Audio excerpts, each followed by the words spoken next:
In a world filled with sharks, bears, and killer bees, one man is brave enough to stay indoors to bring you the latest in gaming, movie, and pop culture news. That man is Tom Awesome, and this is the Outside is Overrated podcast. Hello and welcome to Outside is Overrated, a grown-up podcast about gaming and nerd pop culture. On the show, we discuss video games, books, TV shows, movies, and board games. Thank you so much for joining us. I'm your host, Tom Sidlogic, and we've got a great show lined up for you. As we start the new year, we want to open up the board game hobby to the world. In Board Games 101, we're gonna cover the basics of board games and discuss how to get you into the hobby. If you think board games are all Monopoly, where you roll dice and move along a set path, we're gonna blow your feeble cliques' minds, yo. That's a Clerks animated show reference. Joining me for the discussion today are the Hobby Box, Joe Burns. Heyo. And the Ox, Adam Wilson. Hey, everyone. Welcome back to the show, guys. Adam, you are just about to welcome baby number 2 into the world. Realistically, how long do you think it'll be before you start a family campaign of Gloomhaven? Yeah, so Emily's already started her training at about 2 years old, so she's got a board game collection started already. So I'd say give it 3 years to get Ollie up and running, and we should be having game nights weekly, saving the world. Yeah, sounds awesome. I'm coming off of a cabin weekend where we played a ton of board games, especially with the kiddos. A board game called Outfox was a big hit, where you play animal detectives trying to catch a fox who stole a pot pie. You have to reveal suspects, search for clues, and it's easy enough that my 6-year-old freaking loved it. So, Burns, do you play anything with youth? Or, I feel like you have this giant hole in your life from not, playing kiddo board games. You want to come over and play some Outfox with me? No, I'm probably fine. I could actually get together with adults and play actual Gloomhaven or Frosthaven. So I don't have to wait for kids to get to an age where maybe they'll have the attention span to last long enough to do it. I could just get together with my normal gaming group and do it every other week. Yeah, or you could come to Sidlogic Family Deer Camp and we could play Monsters and Fairies. You roll a die and it determines which part of your little creature you gotta draw. It's awesome, right? Joe's plan sounds much more sound. Yeah, exactly. I think I'm okay with how things are going right now. Hey, man, there's no way out for you and me, Adam. So, I know. I feel like we need to assimilate Burns. He can start a Kingdom Death campaign, and then he can make all the choices for all his families there. So Yeah, see, that works. There you go. Yeah, all right, cool. Before we start our show, we'd like to thank our sponsor, Premier Health. Check out their website at premierhealthmn.com. That's premierhealthmn, as in Minnesota.com. Please support the show at patreon.com/OiO. That's patreon.com/OiO, where you can make a pledge of as little as $2 a month to support the show. If you enjoy our personalities, you can follow us on social. Email the show at overratedpod@gmail.com. Or you can follow me at TomSidlogic_OiO on X, Instagram, TikToks, and Blue Sky. You can follow Burns at HobbyBoxBurns on X and twitch.tv/HobbyBoxBurns. You can also follow the show at Facebook.com/OutsideIsOverrated. So our January board gaming show. Traditionally, we use this month and this episode to look at upcoming games with a heavy focus on crowdfunding. This year, let's take a step back. We're all super duper passionate about board games, and my goal for this show is to make it as easy as possible for you to join in this hobby with us. Adam, you were a bit extreme. You built a room in your house to optimize your gaming experience. Why do you love board games so much? Yeah. Well, the room is mostly just so, as my wife would say, I can have all my behind a door. But yes, it is fun to have that kind of oasis away. You make that funny joke, but what's your door going to be, dude? Right now the plan is to make a door of Durin. So it'd be a hidden door that has a mirror that's going to have vibration sensors on it. So when you touch it, the door of Durin lights up through the one-way mirror. That's not just a system to get your crap behind the door, dude. That is a passion project. Yeah. So, yeah, I mean, I nerd out as much as I can. And if I can hide it in plain sight, I definitely do, with my wife. But, yeah, I mean, I do love board games. I grew up playing a lot of console games. I started on the Super Nintendo. I've always enjoyed strategy games growing up. I've always, even when all the kids were like, latest, greatest first person shooters, like I was trying to find those like niche, like strategy games I always enjoyed, stuff like that. But like that dumb gladiator game that we both enjoyed, that you loved, that I enjoyed. Yes, correct. As I matured, I guess I'd say I've enjoyed now playing games with people in person more. I enjoy that interaction. Maturing, what's that like? Yeah, what does that feel like? I was trying to choose words that didn't like trigger Tom. Failure, dude. Isolate the age comparison. But the next statement might be. So I did a bunch of LAN parties in high school, and those don't really exist anymore. And like those were some of my favorite memories growing up, like hanging out with my buddies, bringing our PCs, our consoles all together, being super nerds, thinking we're the coolest things ever. Outside looking in, I'm sure people are like, what the hell are they doing? But we had a great time, and that's all that mattered.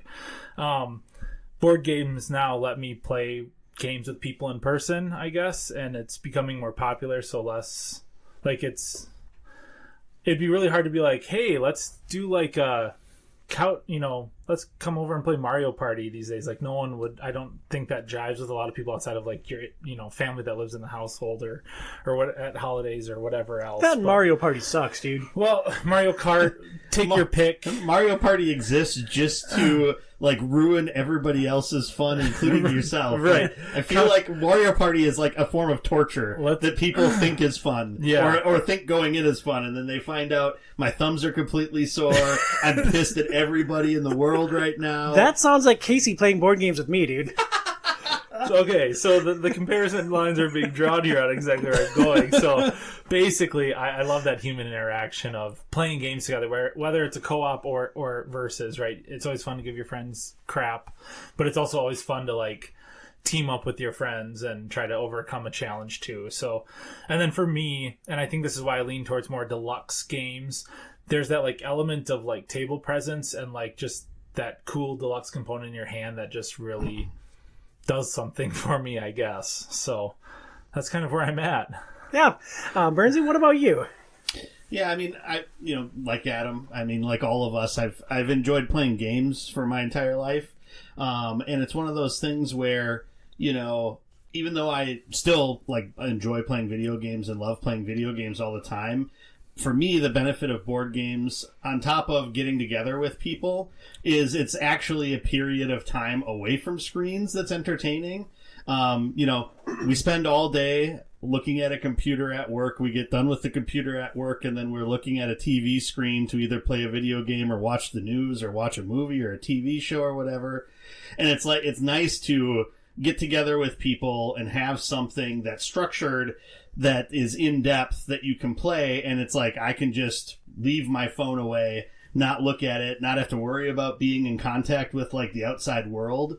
And so that's like a lot of the time when I'm at like a board game weekend or we're playing a bunch of games in an evening or whatever, I like won't look at my phone because it's just nice to just be there and in that moment and shut everything off if you can. And so yeah, I think that's like one of the reasons why I really enjoy board games. And this show is Board Gaming 101. Board gaming tip, official pro OiO board gaming tip number 1. Leave your phones alone when playing board games. Like if you're going to enter into this hobby, if you're going to start playing board games, like everyone at the table has to like leave the phone, because there is nothing worse than playing a game and then like player B doesn't know what's going on and their turn takes forever because they were scrolling during everyone else's action. No, exactly. And there's, I mean, obviously there's some games that have app-based things to them. And even like Frosthaven that we play every other week, we use an app to do a lot of like the management types of things just because it speeds a lot of stuff up. And there's just lots of components that we don't have to use because of that, which is nice since we're like traveling from place to place with it. I can't always set it up like well ahead of time. So I mean, there's still that aspect of it, but even like I have that up on my phone the entire time. If a notification comes up, I just swipe it up, or I'll put my phone on Do Not Disturb if I'm not on call and stuff. And it's just like, it's nice to have time where you're just away from all that stuff and don't have the outside world constantly pinging you, because every other waking moment of the day, it feels like you can't get away from any of that. So yeah, definitely. Like I agree with the phone thing. And like going to like the Green Bay weekend that we do, it's like the nightly notification purge is real, because like I only will look at notifications if I have to from like my wife, just in case, whatever, for kids, and then everything else I try to ignore until the end of the night or early morning or whatever. And it's like, yeah, it's a mile long. It's kind of insane how many notifications people get these days on every little thing, on every little detail of every aspect of your life, that you're just like shutting it off is so huge, I think. And a great way to either have a family night or a cool friends night where you're actually connecting with people instead of through a digital device of some kind. Yep.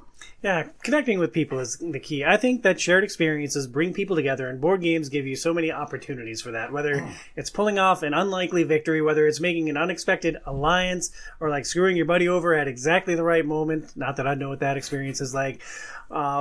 Just board gaming provide a shared experience for you to like hang out with your buddies and have that LAN party experience without having to drag your PC over to someone's house. That's awesome. The other thing I wanted to note, I am one of the most awkward human beings that I am aware of in like everyday life and like human interactions, but I am so far less socially awkward at the table. Like at the gaming table is where I am in my element, and maybe it's just because I can be an to everyone like all the time, and it's just like part of the experience. Like full Tom mode can come out, and I don't have to worry about societal expectations for conversational norms and lack of vulgarity and, genital humor. Well, if you end up playing board games with, like, people that you don't know so well, you might want to tone that down just a little bit. Yeah, I'm just never going to do it. Because, I had a board gaming weekend once where I played with someone I didn't know. I was at this board gaming weekend just a couple years ago. A friend brought in an outsider who had no awareness of board games. And I thought about this a lot leading up to the show. We were playing Star Wars Imperial Assault, which is a heavy campaign-based modular game where you take your Jedi, one player plays as the Empire, and the team of Jedi players is building their characters over time. There's an immersive story that happens. And this dude couldn't grok it. He asked if we had Monopoly, and it's like, oh, we are different people. It made me realize that there is a heavy barrier to entry into board games. And so let's try to demystify this hobby. What is a board game? I hope that everyone on the planet knows what Candyland is. You draw a card and you move along a path. The first person to the end wins. Monopoly takes that theme up a notch. You move around the track on the board, but each stop is a property you can purchase, and you try to drive your opponents out of business. Like, that's board gaming, right? Roll your dice, move along a path. I want to take a look a little bit deeper, because every board game is made up of a theme, which is the world or the setting that the game takes place in, and mechanics, the things that you do to pursue victory.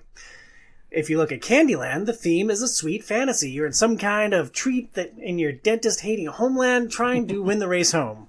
The core mechanic is you draw a card and you move. You draw a card, it tells you what color you move to. The end. Expanding it to Monopoly, you're entrenched in the capitalist wet dream of land development. Movement is a little bit different. Instead of a draw and roll mechanic, you roll 2 dice and they tell you how far you can move. Then on top of that, you have resource management. You only have so much cash you can spend. Do you grab every property that you land on early in the track when things are a little bit cheaper? Or do you hope to get some high-value properties back near the go tile? There's a set collection mechanic. If you get all the properties of a color, their value goes up. There's a player elimination mechanic. When somebody can't pay the rent, they're out of the game forever. Monopoly surprised me with how many mechanics were in it, because people think you just roll the dice, you move, and that's it. But there are so many different mechanics that overlay, and that's what makes up the core gameplay experience. I think that's part of what makes board games interesting, is that you're taking a concept which can be very simple, or a concept that can be very just abstract, or very lots of prongs to it, and then you're distilling that down into something that you can put in a bunch of cardboard or plastic, right? And then have it fit on a relatively decent sized table. Some games it needs to be a much bigger table, and so I think that's part of the interesting aspect of it, is to see how well a game can represent whatever that concept is, in actual gameplay. And so I think that's one of the charms, I think, of board games, is because, in video games you can make all these graphics and you can make it like someone's actually there. But with a board game, I mean, you don't have the feeling when you're playing Monopoly that you're in Atlantic City buying property. Like there's never any sort of feeling that it's like, oh wow, yeah, I'm at Park Place right now. Well, you remember the time we were playing Terraforming Mars and I like started pumping the oxygen out of my house? Like that was pretty rad, right? Yeah, you did that to represent that we had no oxygen on the planet yet, and thankfully we bumped the oxygen up pretty quickly. Otherwise, we probably would have died. Yeah, and like I created a space vacuum, and like it started sucking stuff at the front of the room out. And it just drove Casey bananas. It was great. So, board gaming can be many different things. You can really have any kind of experience that you want to have, and there's different combinations of board game mechanics that give you all kinds of freedom. So, what I did was I put together some different scenarios where you might want to introduce a board game to friends, and I thought we could talk about some of the games that we like, what kind of mechanics you need for those games, and what the requirements are of somebody like going to the store, buying that game, what they have to do to actually play it with their friends. So a popular way to play board games, and I think this is maybe what a lot of people conceive of board games, is direct confrontation with friends. Mm-hmm. Like you and your buddies are going to go head to head. Last person standing is the winner. So Bernsey or Adam, what is your number one recommendation for somebody new to the hobby that wants to have direct confrontation with their friends? Yeah, I mean, Joe kind of put this one down first, but I think it's a great example. And it's actually a game I think I introduced it to you, so maybe I'll just start this off and then I'll let you take it from there. Spartacus, the new one is probably a little bit more...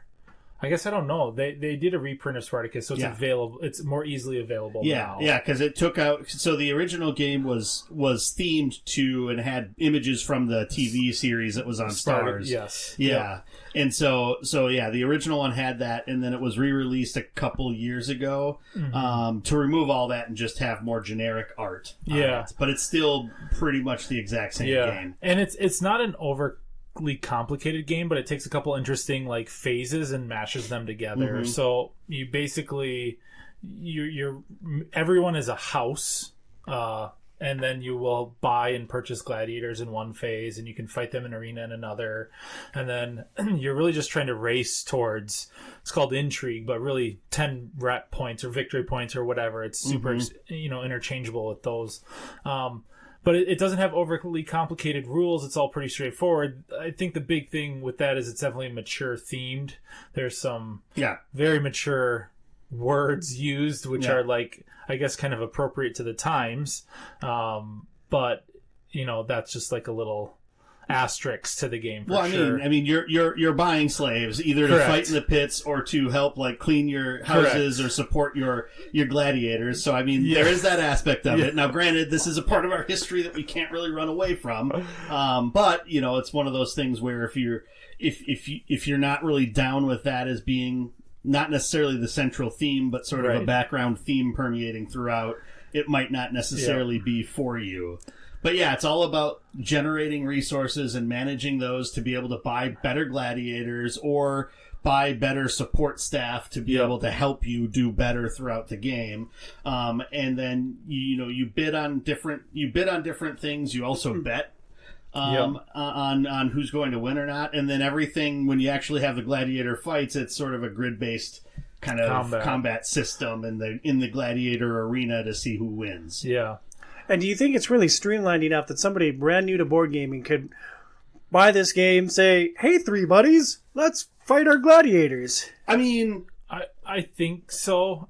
And here's why. So it really breaks down by phase. Your first phase is literally like a market phase, right?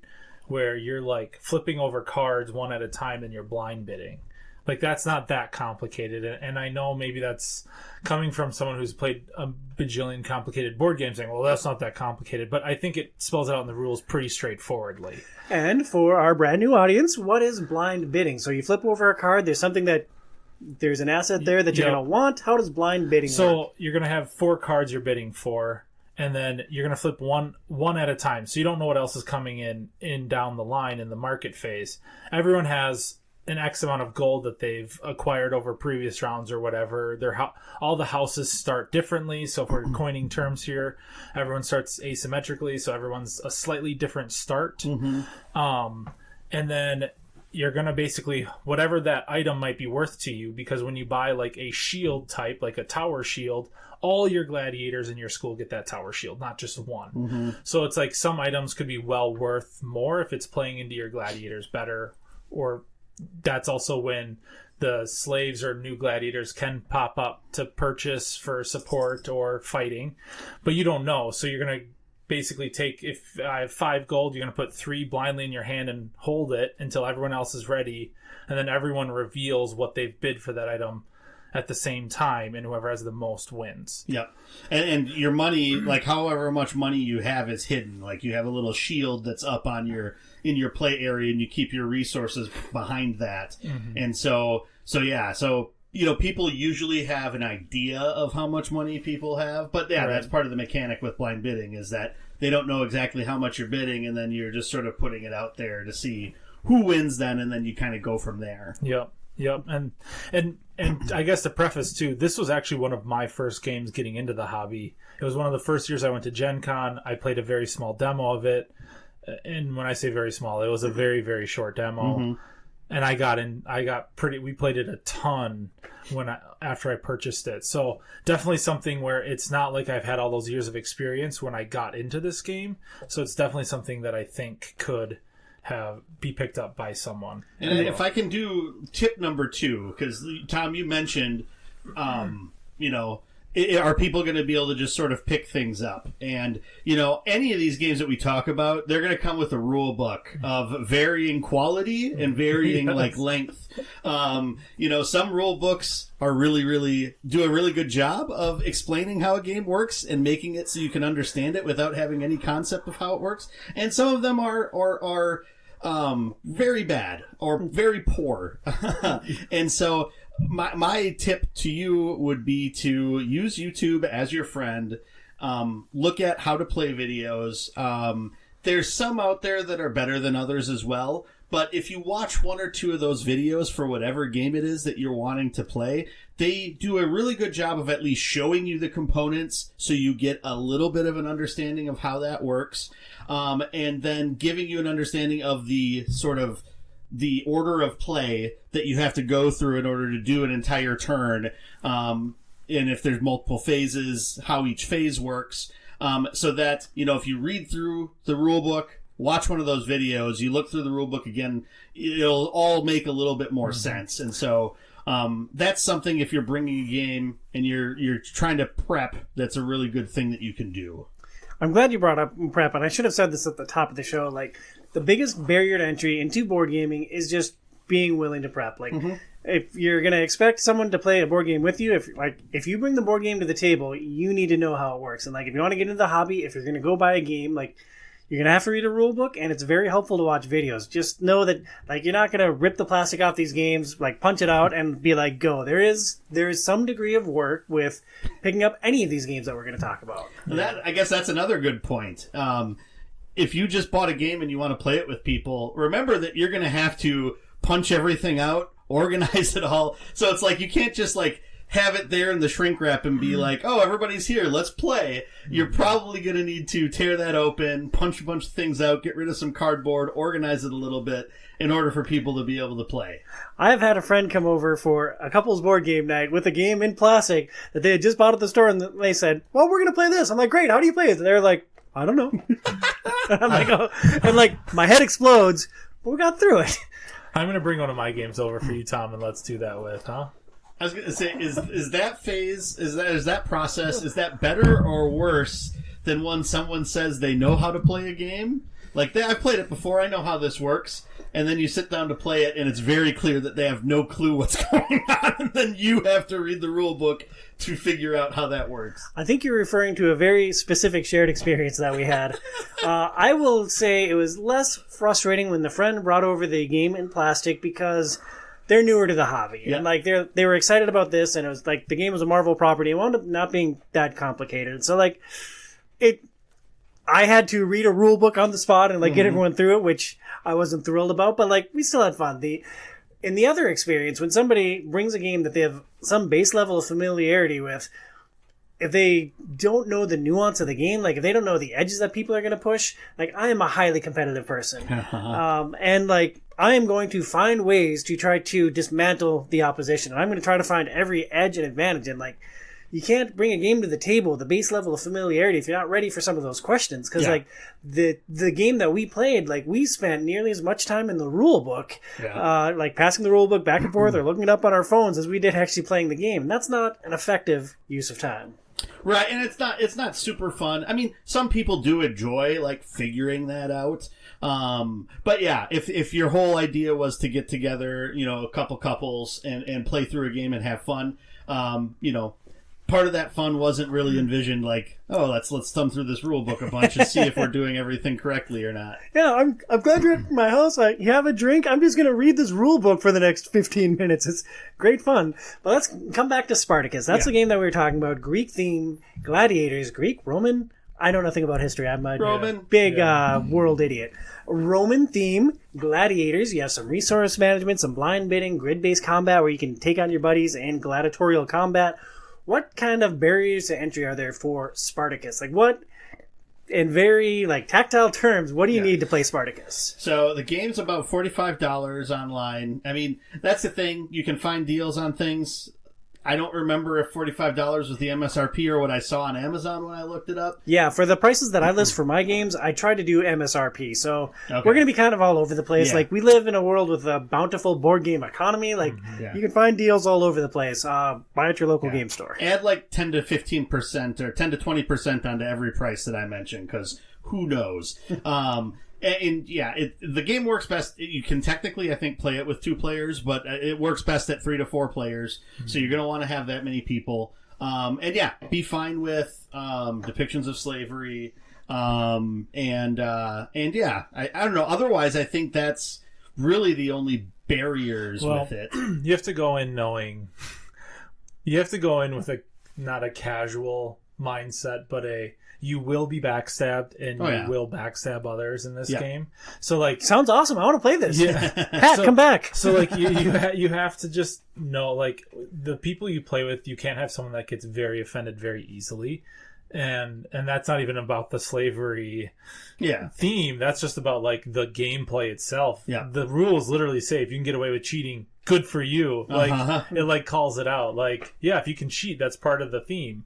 It's like, okay, so you got to take that like into like a little bit of a grain of salt, because it's like 1 minute Joe and I will be literally pummeling the crap out of each other in the game, and next thing you know, oh, someone's about to win? Okay, buddy, let's go get him. And then it's the 2 of us against the world. Yeah. So, it's fun, though. You know, Cosmic Defense, we'll see where that ranks in the top 5 of board game mechanics. Adam, you mentioned that Spartacus was one of the first board games you bought. I want to talk about one of the first board games I bought as a way to have a direct confrontation with friends. The game is called Deadwood. I remember... like, I was walking through Target with my then girlfriend, now wife. We had talked about starting to play board games, and like we walked by Deadwood. It was on sale. I'm like, hey, cowboys, dice, cool, and brought it home. And that's about what it is. There's you're building up a town, but basically you and your buddies are fighting over territories in that town, and you're rolling 6-sided dice to try to blast each other's cowboys. I don't think it's a great game necessarily, but I think it's a great way to battle your friends and to like antagonize your friends, because like, and I think it's great for beginners because all you roll is a 6-sided die. If you roll a 6, you kill the other cowboy, boom, they're dead. You roll a 4 or 5, they're wounded. If you have more shots, you can try to finish them off. And I think it's one of the easier games to get into, and that's why I suggested it for direct confrontation with friends. Yeah, it's been... So, when I first saw that on there, my mind jumped to Western Legends, and then I realized as you were explaining it that, different game. So, yeah, it's been ages since we played that. Like, years. Yeah, my core gripe with it is I think the most fun way to play is the most sure way to lose. Okay. Because, like, battling other cowboys is not an effective way to win the game. Like, you need to go get money, and you need to bring the railroad to town. But that's not the fun stuff. The fun stuff is blasting your buddies. So I think it's a great way to have direct confrontation with your friends. And if you don't care about the overall quality of the game, like, there's a lot of fun that you can have with it. I just want to also touch on something you said. You're like, oh, this might not be the greatest game. But, like, we're not listing the greatest games of all time here. And, everyone has different tastes on what they envision a great game to be. What we're really trying to do is just call out games that someone could pick up if they don't have their like local buddy who like is if you don't have a hobby box or an Ox Adam Wilson to like bring all the board games to Board Game Weekend, like this is something you can just go to the store, pick up, and get into with a low barrier of entry. Their games we're recommending, we're saying, hey, this will be a good experience for you. It might not be the best board game ever, but like this is where you build your building blocks to become, one of us, right? So, and like that's exactly the role that it played for me. Like I still have it; it's still in my collection. I will likely never play it again unless like I'm bringing somebody new into board gaming. But like it has a nostalgic thing for me because I really like shooting everyone's cowboys, and I remember taking my most powerful cowboy, plopping him on the most the most valued piece of land, and saying, "Come at me, bro." And you like it because it's a memory of your ex-girlfriend, right? Well, I wouldn't call Phoenix my ex-girlfriend. Well, she is, because then she became your fiance, and then she became your wife. Yeah, then she became my baby mama. Yeah, right. So yeah, your ex-girlfriend. Yeah, they're not all mutually exclusive, right? So to play Deadwood, I didn't actually write the price down for this one because I'm not sure it's still in print. I got it for like $20 at Target. You need 3 or more friends, one of whom will read the rules. And as like the board game purchaser, that's kind of on you, buddy. So just buckle up, cowboy, go to Target, buy Deadwood, and start blasting your friends' cowboys. And you have to be okay with like getting your cowboy shot probably in this game. Yeah, no, it's super irritating, but yeah, it's a part of it. Right? So that's something with this game that you have to be prepared for. It's like, yeah, oh no, this got completely ruined because this guy shot the crap out of me, right? Yeah, he got lucky at one roll. No, my best cowboy's dead. Yep. Yeah. Great. Well, looks like it's about $25 on Amazon. Yeah. So nice. So it's still available. Deadwood, $25 on the Amazon. Bernsey, what are some other games that you'd recommend for direct confrontation with friends? Yeah, now this is maybe a little bit more, depending on the game, is maybe a little bit more on the complicated side, but they're actually not that bad. They have thicker rule books, but the base gameplay is the same. And I put 3 different games, but they're all kind of the same-ish game, just different themes around that and some variables throughout. But I've played all 3 of them, so... And let me poke at that again really quickly. Like, board game mechanics transcend games. Like, a deck builder could have many different themes. You could have a fantasy-based deck builder. You could have a sci-fi-based deck builder. You could have, like, an avatar-based deck builder. Board game mechanics can be used across multiple games, and what I think often hooks people is the theme, the intellectual property that it's based off of, whether it's a movie franchise that you like or a more general genre like sci-fi or fantasy or whatever. Yeah, and these games also share the same designer. And so it's like, quite literally is, let's make something in this theme and tweak this type of game a little bit around that. And so the games are The Godfather, Corleone's Empire, Blood Rage, and then Rising Sun. And so The Godfather, Corleone's Empire, based off the movies, you kind of get an idea. It's a mafia type of game in New York, right? Blood Rage is Norse, right? Yeah. Yep, it's Norse. Yeah. Is Norse themed, and you're kind of fighting over control of areas there. And then Rising Sun is Japanese themed. They also have Ankh. I've never played Ankh. That's more Egyptian themed, and that's the most recent of those games that have come out. And so the whole idea is that it's area control. So you're trying to take over different areas of a map. And usually you're doing this by placing some of your troops there. So it's a little bit of worker placement where you put people in places to do different things. And then a huge aspect of this game is treachery. These games are treachery, especially in Rising Sun. You will form like alliances with people, and then you can get cards that's just like, oh yeah, play this card. You break an alliance and you get this benefit. And so, there's aspects of that within there as well. These games are a little bit more on the more complicated side. But really it's like everything's on the map in front of you. You have a few different things that you can do on each of your activations, and then you're just trying to take up more of the map. General conquest sort of things. And, they handle combat a little bit differently between the 3 games, if I remember correctly. But a lot of it's just the same kind of thing. When you're playing with other players, is it does everyone start with the same abilities, the same powers, or is it more asynchronous where everyone has an avatar or like a house where they do different things? So for The Godfather, Corleone's Empire, I'm pretty sure you're all basically have the same stuff. It's actually the one of them that I've played the most recent, but I'm not 100% remembering for sure. But I think you're all basically just a generic sort of, supporter of the Godfather, so to speak, or, mafia boss. With Rising Sun, I know each faction has kind of their own little shtick and their own thing that each of their troops does that's different than the other ones. I'm also not remembering on Blood Rage, but... Yeah, I know you can upgrade your, levels of things with troops and things similar to Rising Sun. I think a lot of where Blood Rage changes, in terms of, as you evolve in the game, there's a lot of card drafting in the game, and I don't know if we've talked about card drafting as a mechanic yet, but that's basically where everyone gets dealt 4 cards. You're going to pick one of those 4 cards and then pass the rest on. So you only get one of those 4 cards you initially see, and you're being handed stuff. In that card draft, you can gain different abilities, from Loki or different mythical beasts to put on the map to help you fight.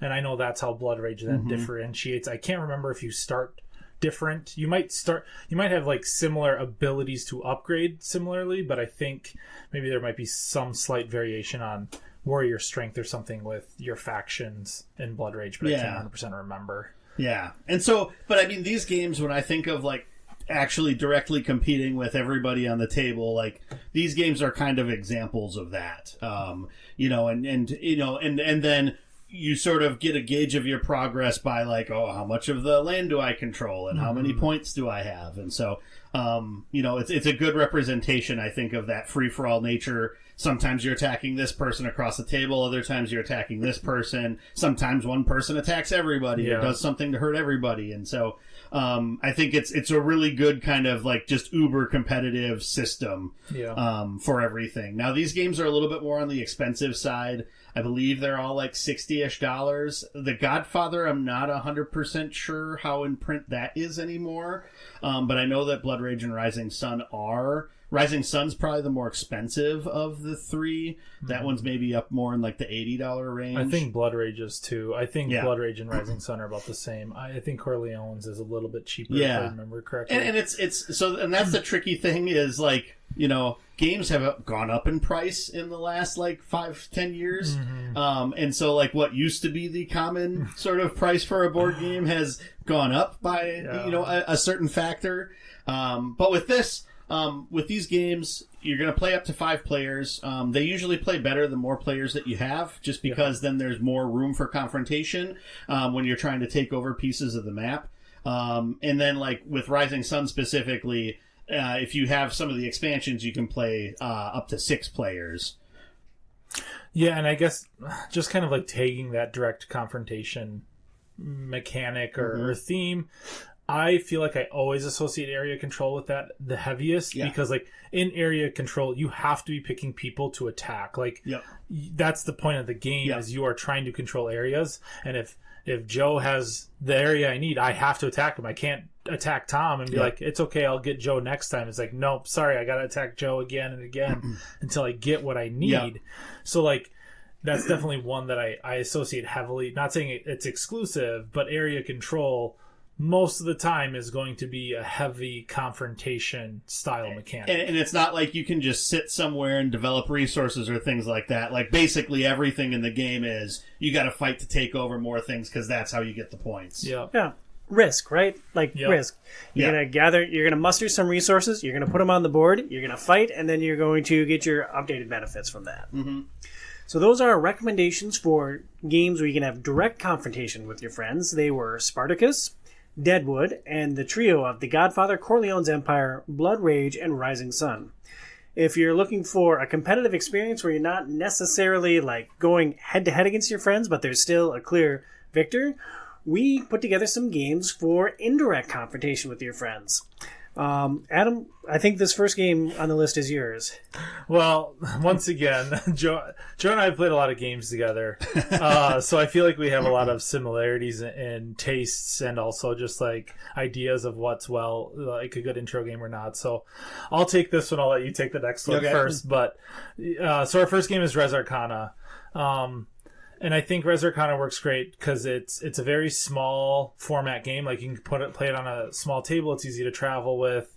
It's fairly easy to teach. Now, I'm hesitating on that one because I read the rules and I've taught a ton of people this game, but this was also a game that I picked up, I guess, further in my board game career. So it's hard to maybe judge. And I'm on the other end of the spectrum. I played this game one time and I had no idea what was happening. Yeah. Like, I basically drafted cards at random and said, does this work? Pop it down. Does this work? Pop it down. Does this do something? Pop it down. Yeah. And the trickiest thing with Res Arcana is that you don't, if you're not going to, especially the first like time or two you play it, you don't necessarily know what the cards are or what they do. And, you know, the rule book isn't even really going to tell you that. Like, that's one of the tricky things with a lot of card games is that, you know, the rules are all on the cards and it's up to what you see to know what the interplays are. It's kind of like if you're playing Magic the Gathering. You know, you don't necessarily know what all the cards do in the entire game. You just know what the cards do that you got in the packs that you bought. So with Res Arcana, one of the tricky things when you're first getting started, and they do have a beginner's game that gives you certain ones. So it's like player 1 has these cards. Yep. Player 2 has these 4 cards. Player 3 has these 4 cards. And then you randomly get 4 other cards. The thing we've found when playing that way is that random 4 cards can just really wildly sway you into either having like a really good set of combinations or just a bunch of random cards that don't work with the 4 that were synergized together. Which is why then like the card drafting aspect of it is the best way to play the game. But it's tricky with drafting that if you don't necessarily know what all is out there, it's hard to necessarily see where a lot of the interplays are in the cards and what synergies you can create. Yeah, I definitely think what you're saying. So this game suffers from, and this is probably Tom's experience, is I think everyone he played with had played multiple games previous years. We've seen some of the tricky things that we've like all processed through. Like there's mechanics and things you learn through Res Arcana as you play. You develop more strategies and how you can counter those strategies or different things like that. So Tom came in, we're like, oh, it's way more fun to draft cards. We're not going to do the starter deck. So we kind of threw him into the fire on That's that true. one. But Yeah, like, turns out you need resource generation. yeah. But I guess kind of like talking more on the game so people are aware of what it is. Yeah. So you either draft or start with the starter decks. Either way is fine. And as you play more, you'll learn more. So just keep that in mind. But you basically have 8 cards that you play for the entire game. And those 8 cards are going to generate resources. They're like elemental resources. So you have like fire, water, earth, Death. There's death, like gold. Yeah. If you get There's some one other expansions, one, there's like yeah. pearls and stuff. Yeah. But and basically you're just racing to 10 victory points. So it's not like overly complicated, but then there's like common goals or like locations you can capture. Yeah. And only one person can capture that. And once they have it, then they can try to utilize it to produce more victory points. Yeah. But it's like a very small packaged game that has so much replayability that you can play it over and over and over and over again and not like see the same things happen, you know, twice, 3 times, whatever. And one of the interesting things about Res Arcana is that you can like fight everybody else, but it's like whenever you put out damage, it goes out to everybody. Yeah. So you don't run into the problem with some games where it's like you're just targeting one person. So sort of like when we were talking about the area control games before, you're targeting somebody because they're the one that's in between you and where you're trying to get. In this, it's just like, oh, I have a dragon. I tap it. It does a damage. So then everybody else around the table has to find a way to mitigate that damage or lose a life, which is one of your resources. And so basically that's how the combat functions. And then each person takes their turn so that the damage could kind of come wherever. And so part of it's like being cognizant of that and having cards up there that help you mitigate damage, so that you don't lose life, but you can like burn other resources that you might have more of to not take a damage instead, or tap a card that's going to block it and give you a resource at that point. And so it's all about finding these different ways that you can try to get points, or get resources or get victory points to try to be the first one to get to 10. So Res Arcana has a fantasy theme. You have dragons and wizards and stuff. The core mechanic is card drafting. You're going to take 8 cards. You're going to take one. You're going to pass the cards to the next player. Take the cards from your side. Take another card. And that's how you're going to build out your tableau of what you can do. And then you're racing to 10 victory points. Mm-hmm. It's all cards. There is no board with this specific game. So you can play it basically anywhere. What kind of barriers to entry are there for Res Arcana, other than it being kind of an abstract thing to listen to on a podcast? Right. I think that the biggest thing is just being able to recognize card synergies. So, like, looking through a set of cards and being like, oh, okay, this is what this does. This is what this does. This would maybe work with this other card that I saw before, or whatever. Mm-hmm. I think that's kind of the biggest sort of drawback. The game's $40, 3 to 4 players. You can play with 5 if you get one of the expansions.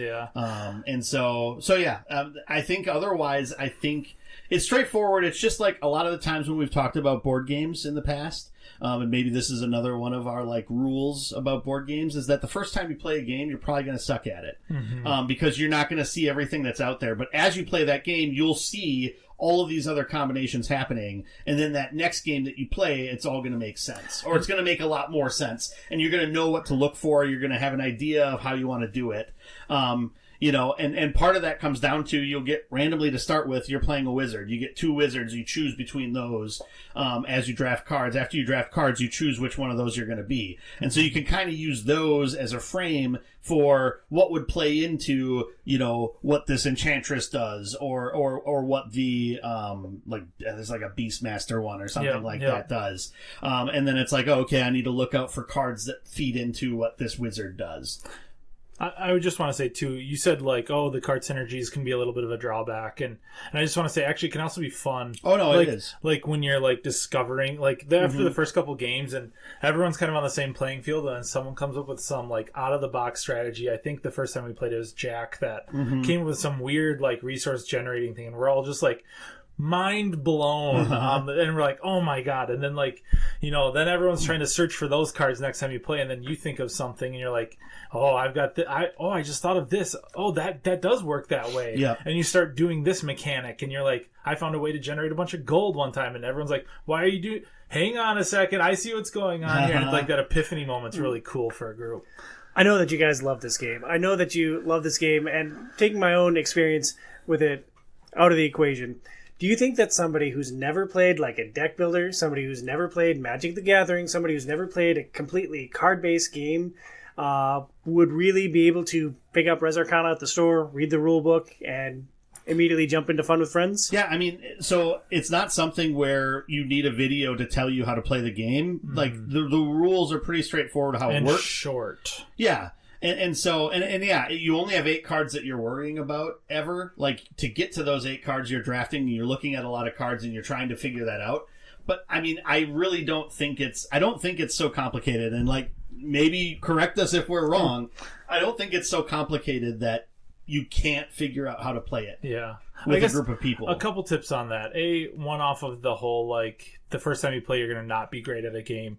Also, the first couple times you play a game, you're going to get stuff wrong. Oh, yeah. Like, and go back and read that rule book after you've had a game night, too. And I know this sounds mundane, but what were we playing? Era or whatever it was, where it's like that city builder, and you brought it home after the game weekend, played it with Phoenix, and you're like, hey, we got this wrong. And it's like, it changes, like, a lot. And I'm like, oh, yeah, okay. It's like, even that happens to us. So it's going to happen to everyone. It's not just like you're a bad board gamer. It's going to happen to a ton of people. And then kind of my second tip I just wanted to throw in there too. So we've mentioned, like, going to YouTube and watching a lot of videos to help with playthroughs and things like that. Board Game Geek is a website, and it's a great resource where tons of other board game geeks like ourselves will upload. Some people have way too much time on their hands, and we'll thank them for that. They'll upload player aids. They'll upload new rulebook clarifications. You'll find FAQs or, like, updates, erratas from the publishers on there too. So you can find clarifications on Board Game Geek for your game. So search for your game, go through some of the files that they have in the categories if you're searching through that game specifically, and you can find, like, aids to help you play games. So, for example, what I think of in Res Arcana is that iconography is a lot. I can almost guarantee you if we go to Board Game Geek, there's a printout of the icons that you could probably print out a player age sheet for that. So when you're learning, you could hand that to all the new players. Just little things like that will help your experience go maybe a little bit more smoother to have a better, time. Yeah, great tips. The game was Res Arcana, and check out BoardGameGeek.com to reference like any of these games that we're talking about. BoardGameGeek.com is a great resource. Burns, what is the next game that you want to talk about where you can have indirect confrontation with your friends? Yeah, so the next game we have on here is Tapestry, and we've definitely talked about Tapestry on a podcast before and referred to it many, many other times. Yeah, because you just pound the tech tree and you win. Game over. So Tom has a very convoluted outlook on this game, in my opinion. I know how to win. It's great. But yeah, so Tapestry is, it says it on the box, it's a civilization game, which, I think for new players, that helps to make you understand what it is. You're playing as a group of people that are forming a civilization, and you're playing against everybody else that's on the shared landmass trying to also build a civilization. And you're starting off very rudimentary, and you're building buildings, and you're researching technology endlessly. Well, different technologies. So you have your 4 different sort of tech tracks that you're going up or down, and that you're getting different resources on. There's science, there's technology, there's warfare, and there's exploration, are the 4 that you're kind of the 4 prongs. And each of those is kind of along the side of a board. One of the expansions adds an arts track that's a 5th track that you can go up or down. And so basically on each of your turns, you're just choosing which of those things that you want to go down to try to develop your civilization's abilities, in one of those 4 categories. And then, you also have a world in front of you that you're taking over different land areas, with warfare by conquering it, and you get points for that. And it's all about trying to get the most victory points, having your little colored marker go all the way around the board as many times as you can do it. Now, why I think this is good for beginners is, Jamie Stegmaier, the designer of the game, kind of prided himself on the fact that the game only had like a 4-page rule book. And it works really well. There's also a reference for all the different cards, and all the different spaces that helps to explain that's outside of those 4 rules. But really on each turn, you're doing something very simple. And it's just as the game goes, like at the start, everything that you're doing is pretty basic. And as you're going through the game, each turn you're kind of doing more complex things, and you're unlocking more complex abilities. And so as you continue to play through, you're learning more about the game, and you're learning about, what are some of the other sort of tracks that you want to go down in order to try to build this civilization. And so I think it's really well done that way, in that there's not a lot of things that you need to think about from the start. And then as you sort of unlock things, you learn more about what you're trying to do with the game in order to try to maximize your score. So that's why I think Tapestry works really well for beginners. I would say that this game is, if not a masterpiece, it's in the masterpiece neighborhood. I think Tapestry is a phenomenal game. And we did do a deep dive on it on a previous episode of the podcast. If you look way back in your feed, around episode 40 to 50 or so, we did an entire feature on Stonemaier games, and Tapestry is one of the games that we played and talked about there. So I don't want to break it down too much more other than to say it's a phenomenal game. I think the hardest barrier to entry on this one is the price, Burns. Yeah, it's like $100, and I think the retail price is $110, which that is not how much it was when it originally came out. No. It was like, I think $70, which was a little bit on the north end of the cost at that point. But it's definitely one that's gotten more expensive as time has gone on. But there's a lot in it, right? There is a lot in it, and I think that it's a game that you can replay many times, and then the expansions help to add more to that. The expansions, I think, are relatively well priced. They're like $40 or under. Yep. And so those are, for what they add to the game and the more experiences that they add to it, I think they're well worth their money. And so I think it's one of those things where as long as you either have that or have the money to buy that or have the access to it from somebody else. And then it's really just being willing to sort of absorb information as you're going through the game is a lot of it. Like, you're going to go in and you're not going to necessarily know everything that you're going to do, but if you look at the stuff that you start with, and just sort of read through how it works, I think then it's just, you just sort of use it as take the ability to learn as you're going, try some different stuff. If it doesn't work, the next game you're going to be able to maybe do more stuff.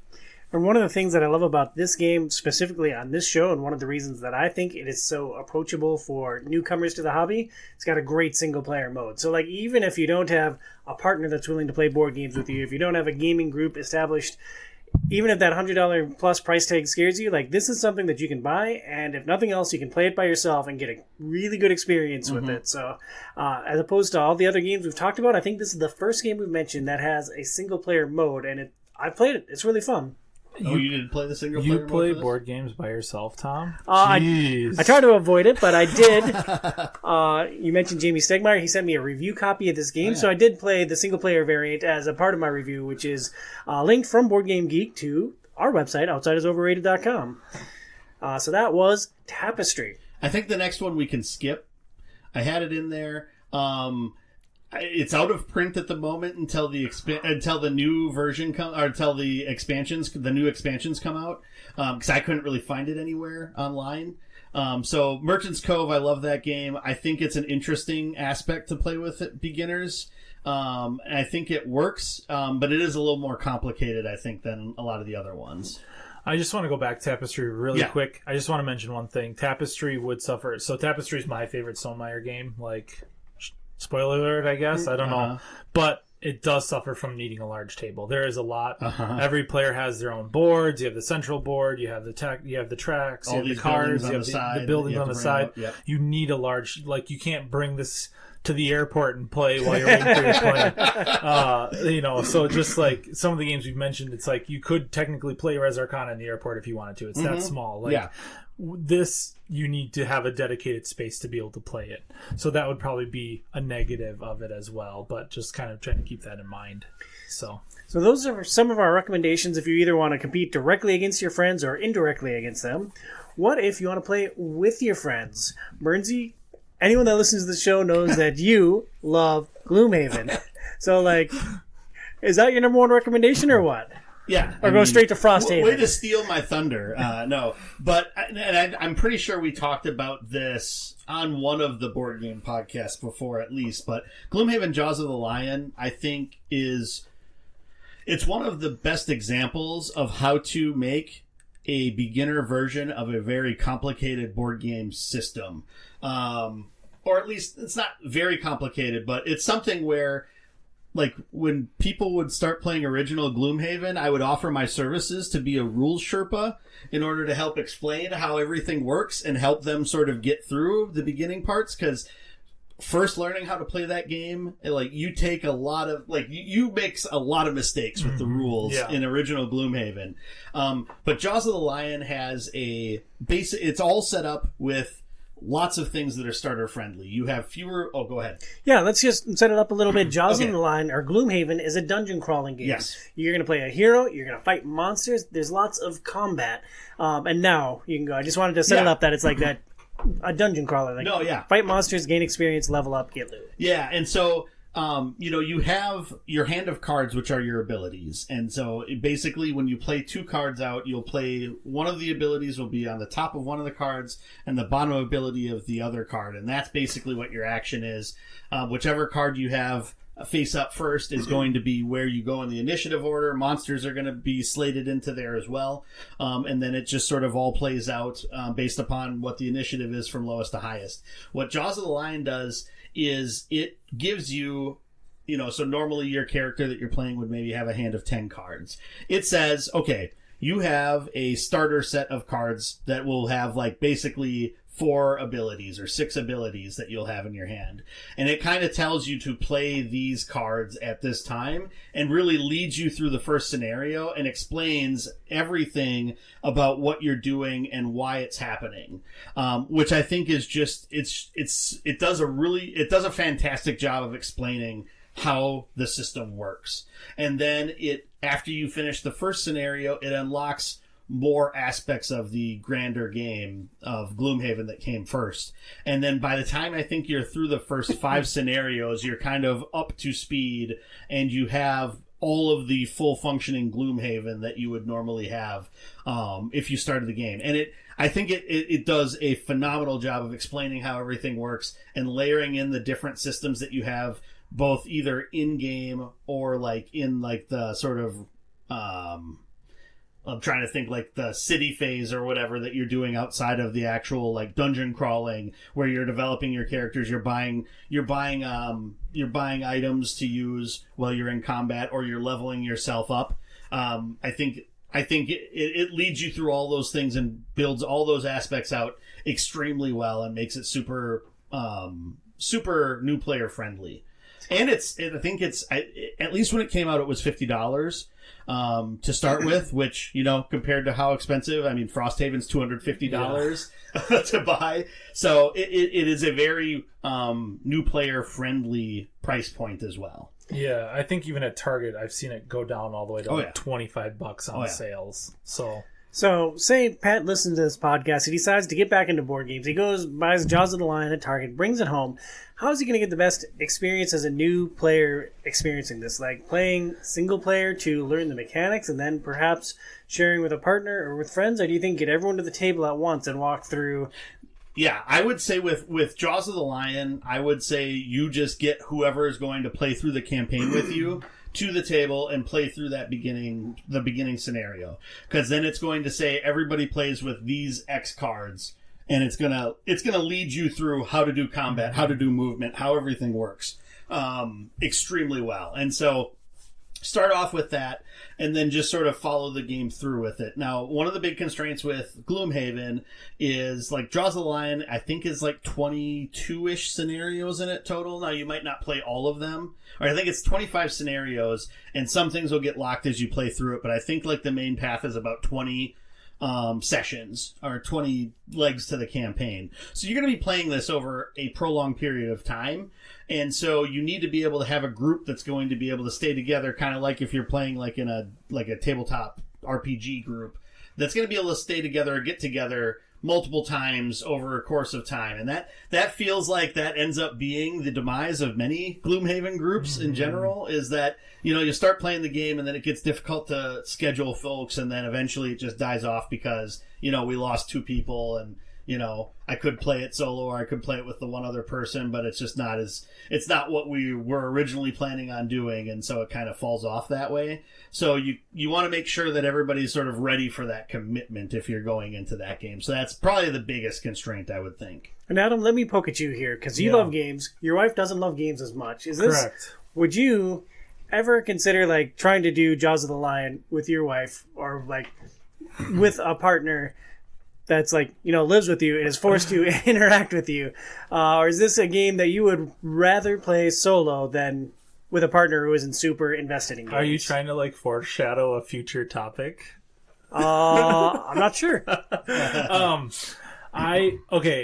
This I would try with a partner. I would recommend anyone try this with their partner if they're cool with fantasy themed stuff. Nicole is specifically weird with like the weirder something can be, like with the theme of Gloomhaven being like all fantasy based, like 0 humans, she would have a hard time with.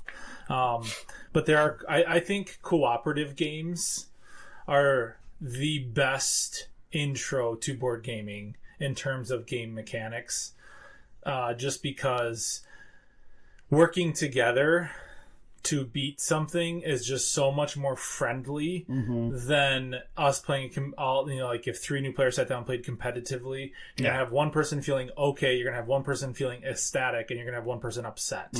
Where cooperatively, even if you get your butt kicked by the game, you can go, oh, like we should have done this and this, and like you talk about it and you get excited. You can still be excited about the game and losing. So I think cooperative games are great. Gloomhaven, Jaws of the Lion, yes, I would try it with a partner. I think it'd be fantastic for that. I'd love it if, I would love it if my kids played it. That's my hope for it, is maybe I'll pick this up when my kids are showing the maturity and if interest in it. We'll definitely do that. But Yeah, this one specifically for Nicole, no. Well, that's Gloomhaven, Jaws of the Lion. It's got cool card-based combat. You get a lot of loot. You level up your character. You play through a story that builds on itself. There's a lot to like with Gloomhaven, Jaws of the Lion, especially if you're into like the fantasy theme and combat. I'm going to go in a slightly different direction with the next game. I recommend Forbidden Desert for new players to the hobby. In Forbidden Desert, you lay out I think it's a 4x4 grid of tiles. The basic premise is you're in this helicopter or something. It crashes. You have to find the pieces of your helicopter to get the heck out of there before you're buried in sand. It's a cooperative game for 1 to 4 players. And on your turn, you have, I think, 4 action points to do different things. And you balance that between moving, clearing sand, exploring, and I think you manage water in the game as well. Mm-hmm. It's a relatively simple game to get into. It's got a low price point. It's about $25, I think, for the base game. And it can play up to 1 to 4 players. As somebody who owns and plays a lot of board games, this is one of my favorite gateway games for people. Like, when a couple comes over that doesn't play a lot of board games, like it's either Wingspan or it's Forbidden Desert, depending on their affinity for birds, really. Yeah. I think the whole Forbidden series is fantastic for intros. I had Forbidden Desert and Forbidden Island both in my collection for a very, very long time, and I used that to teach so many people board games. I got very burnt out on them as a heavy gamer. I'm like, oh my god, I got to find something else to teach people games. So they're very, very good to teach people games. I had them for years that I taught a ton of people games on the Forbidden series. I agree with you. I think it's a great entry level game. There's different themes Forbidden. There's a desert themed one. There's an island themed one. There's tons now. I didn't keep up with it, but there's air and. I think they have 5 of them now. Forbidden Pleasures. That's a different game, Joe. Oh, okay, sorry. Oh, you're spoiling next month. So Forbidden Desert and like the core gameplay thing is you have so many action points and there's a little list of things that you can do for your turn. It's very simple. It's easy to get people in, and there's a bunch of like different skins for it. Forbidden Desert is one of my favorite cooperative games. Adam, you are about to bring up one of my wife's favorite games. Yeah, I threw down Pandemic. This is also a game I no longer own myself anymore. But I think it's one, like, if you're going to have a group that not a lot of people have board game experience, this is fantastic in terms of being able to pick up, learn it. So Pandemic, basically, if you lived through COVID, you just get to relive that in the board game. It was the COVID OG, yo. Right, it was before COVID, so this is the foreshadow to COVID. The last of my board game nights that we had involved we played Pandemic, and then it was canceled after that and didn't begin because of you heard it here first. You can blame Burns for COVID. Burns caused COVID. Thanks a lot. Yeah. But in Pandemic, sorry, go ahead. No, you go for it. There's diseases popping up all over the world. The board game is basically a map of planet Earth. There's the different continents, and there's different ways that you can travel all over the place. Every player gets like one special ability. Mm-hmm. And similar to Forbidden Desert, you have action points, and you can do so many things per turn. So you're trying to keep the disease from getting out of hand in these different regions. You're trying to research cures, and you're trying to, I feel like there's another key thing that I'm blanking on. Yeah, so I'd say it's a step up from the Forbidden series in terms of just complexity of you're mitigating like the diseases as you throughout the world, but you're also trying to find the cure for them. So once you get like 4 cards collectively onto one player, you can then like solve or cure that disease, and then it's off the board for the rest of the game.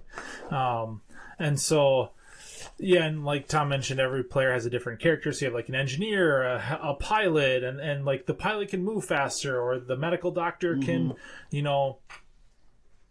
reduce disease like twice as fast as someone else. So you have these things where you're like really working together on like, okay, well, I can move really fast and I can take someone with me. And, Asia's looking pretty bad disease-wise. We got to get over there and like mitigate that. So it's like, well, I'm going to fly the medic over there and like start having the medic do their thing. But like you kind of fall into the roles of which you were like chose or dealt depending on how you do it. And it's just like it really strives for that whole like, let's work together and figure this out. And it's kind of like that cool cooperative puzzle. The diseases come out through a deck draw, so it's a little bit random there. but that kind of makes it fun because it's unpredictable. Yep. There are instances with the way that comes out, though. There are instances that can happen where it can be punishing, and then once it punishes you, it just continues to punish you. So, like, the one thing I would say about this game is, be prepared that there's a very good chance you're going to lose the first time you play it as a group, or the first couple of times, because it can be very unforgiving and it can be very difficult, especially if you're just learning the game. But I think it's still fun even if you lose, and I think that's something with a lot of cooperative games is the more difficult they are, as long as it doesn't turn you away from losing, you can usually, it helps you sort of dig into it some more. What I appreciate about Pandemic is there's no real time crunch. Like, your turns can take as long as you need. So, like, everyone can discuss, everyone can weigh in on what a player should do on their turn, but ultimately it's up to that player to decide what they're going to do. Mm-hmm. Yeah. So, I don't know. I think Pandemic's fantastic. It's about, I think, $35. That's probably not MSRP technically, but it's pretty commonly found in many places where you can probably get it for about that price. Like a zillion iterations of it now that you can buy. So there's like a Star Wars theme. There's a Cthulhu theme. There's a bunch of different like medical themes. Got it. Got a bunch of the medical expansions. There's a dice game. Yeah. So like whatever. There's one set in Holland. Whatever floats your boat. Go for it. I think they're all floods your fjord. Yeah. So, yeah, I think they're all pretty much similarly easy entry level. There's some variations between some of them. I know the Cthulhu one has a little different mechanic than the base one, but they're all pretty good entry level games. So, yeah, my favorite is actually the Cthulhu one, and we talked about the Star Wars one in our Star Wars board game show just last year, a couple months ago. So that is Pandemic. Bernsey, one last recommendation for a cooperative experience. Yeah, so I have, again, I guess 2 games, but they're pretty much the same game. They're just different styles. Betrayal at House on the Hill and Betrayal at Baldur's Gate. So these games, I put Dungeon Crawl, but it's not a dungeon crawl like Jaws of the Lion is. But it is that basically you go into this house or you go into this area of Baldur's Gate, and basically you're in a room and you flip a tile, and that's like the new area that you're in, and you kind of go in different directions depending on what doors exist in the room, and you uncover more things, and you're basically trying to find all these different mysteries until at some point it will trigger an end game. And then with that end game, what happens is, more likely than not, one of the people that was working along with you is going to be then now working against you. So it's like a revealed traitor mechanic that pops up at that point. And so yeah, that's basically what it is. You're either exploring a haunted house or you're exploring like an area of Baldur's Gate, and all the tiles sort of flip up depending upon what area you're in. And you explore until you find bad stuff, and then the bad stuff maybe kills you, or maybe it doesn't. It all depends on what happens. Not to derail this, but this is the first one I don't fully agree with, actually. Okay. And the reason why is we actually had an experience where we were playing Betrayal. Yep. And we had a couple newer people. Yep. And we were playing. And one of them becomes the traitor. Correct. Yep. And that is just... They're like, they come out, I don't know what I'm supposed to be doing. Yep. It's like, then they're just like, okay, and like all of you have, because basically when the player leaves, you both read from separate books on what you're supposed to do to win. So you have the collective group that can hive mind it, basically mind it and like figure it out. And then you have the person that's like, if they have no idea what they're doing, they're just like, okay, so then they just start doing random actions to keep the game moving because they don't want to keep holding it up, but they can't ask because then it basically eliminates someone. That is a risk with this game. The one thing I would say that you can do around that is, it maybe changes a little bit of the nature of the game, but what you can do is you can say if somebody's more experienced or more willing, they become the traitor instead and just give them the book. Yep. If somebody is going to feel completely uncomfortable, if it's the first time they're playing the game and they don't even know what to expect, I think that's a way that you can handle it and still keep the game going. And then after they get that idea of how it all plays out, then maybe the next time they would play it, it does. But each game, there's like 50 different scenarios that can happen in each one. So it's something that you can play up to 50 times in a row and get a different result. And some of them are crazy. And sometimes you don't have a traitor. Sometimes the group is working against everything else, and some weird stuff happens in the game. Yeah, one time I was like this big clay golem, and I went outside the house and I was trying to pull everyone out the windows to eat them or something. Yeah. And then there was another time where we basically had like a loop, and like we had a certain amount of time that we had to try to find a specific room and a specific item. And if we didn't do it in that time, then it got like shorter or something. Like it was just this weird scenario. So there's some really crazy things that can happen with Betrayal that I think is really fun.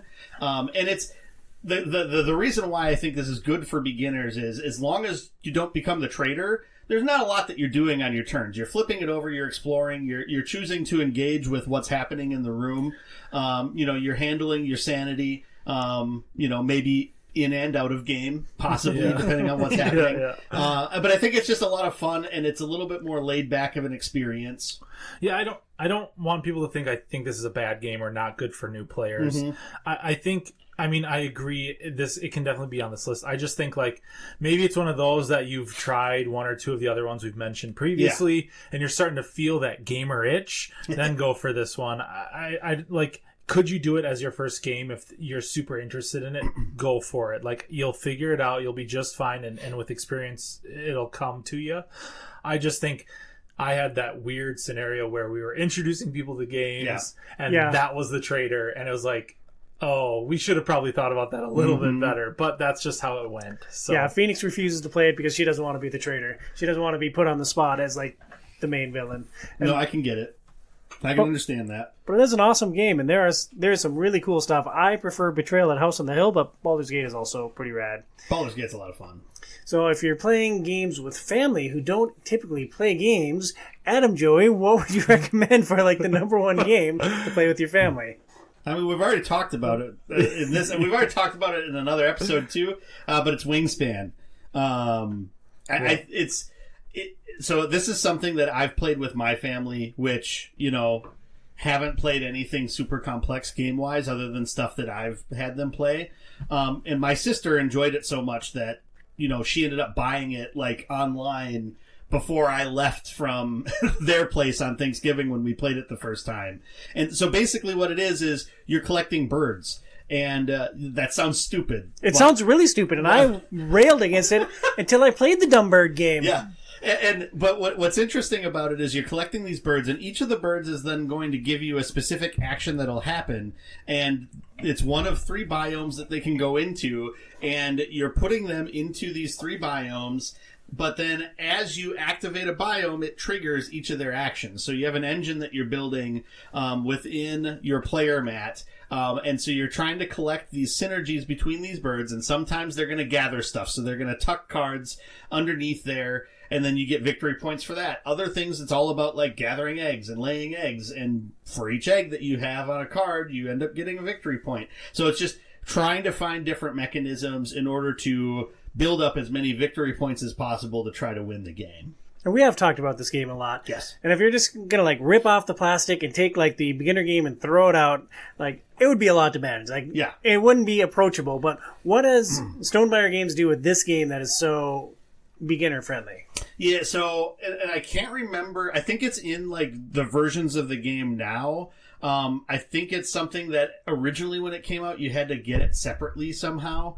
It's been packed in the box for a long time. Yeah, but it's basically a beginner game that really leads you through like the first couple rounds and helps to explain everything. So similar to like what I was talking about with Jaws of the Lion, it does that, and it does an extremely good job of like onboarding people and getting them to understand how it works. Because it does have the same issue like we were talking about with Res Arcana, is that it's all these cards that have different abilities, and you're not 100% sure until you see a lot of cards exactly what options are out there and what order you want to go in. And I think the beginning sort of game, I can't remember what it's called, but it really leads you through some of those different sort of options and helps to explain that. And then it basically says you can either keep playing with what you have set up now, or you can start over now that you understand and play a full game from there. Yeah. And Stonemeyer games in general, really good rule books, really well thought out, do a good job of leading you through and explaining like the order and flow of things, and also are good to kind of go back and look at rules if you're trying to figure things out for the most part.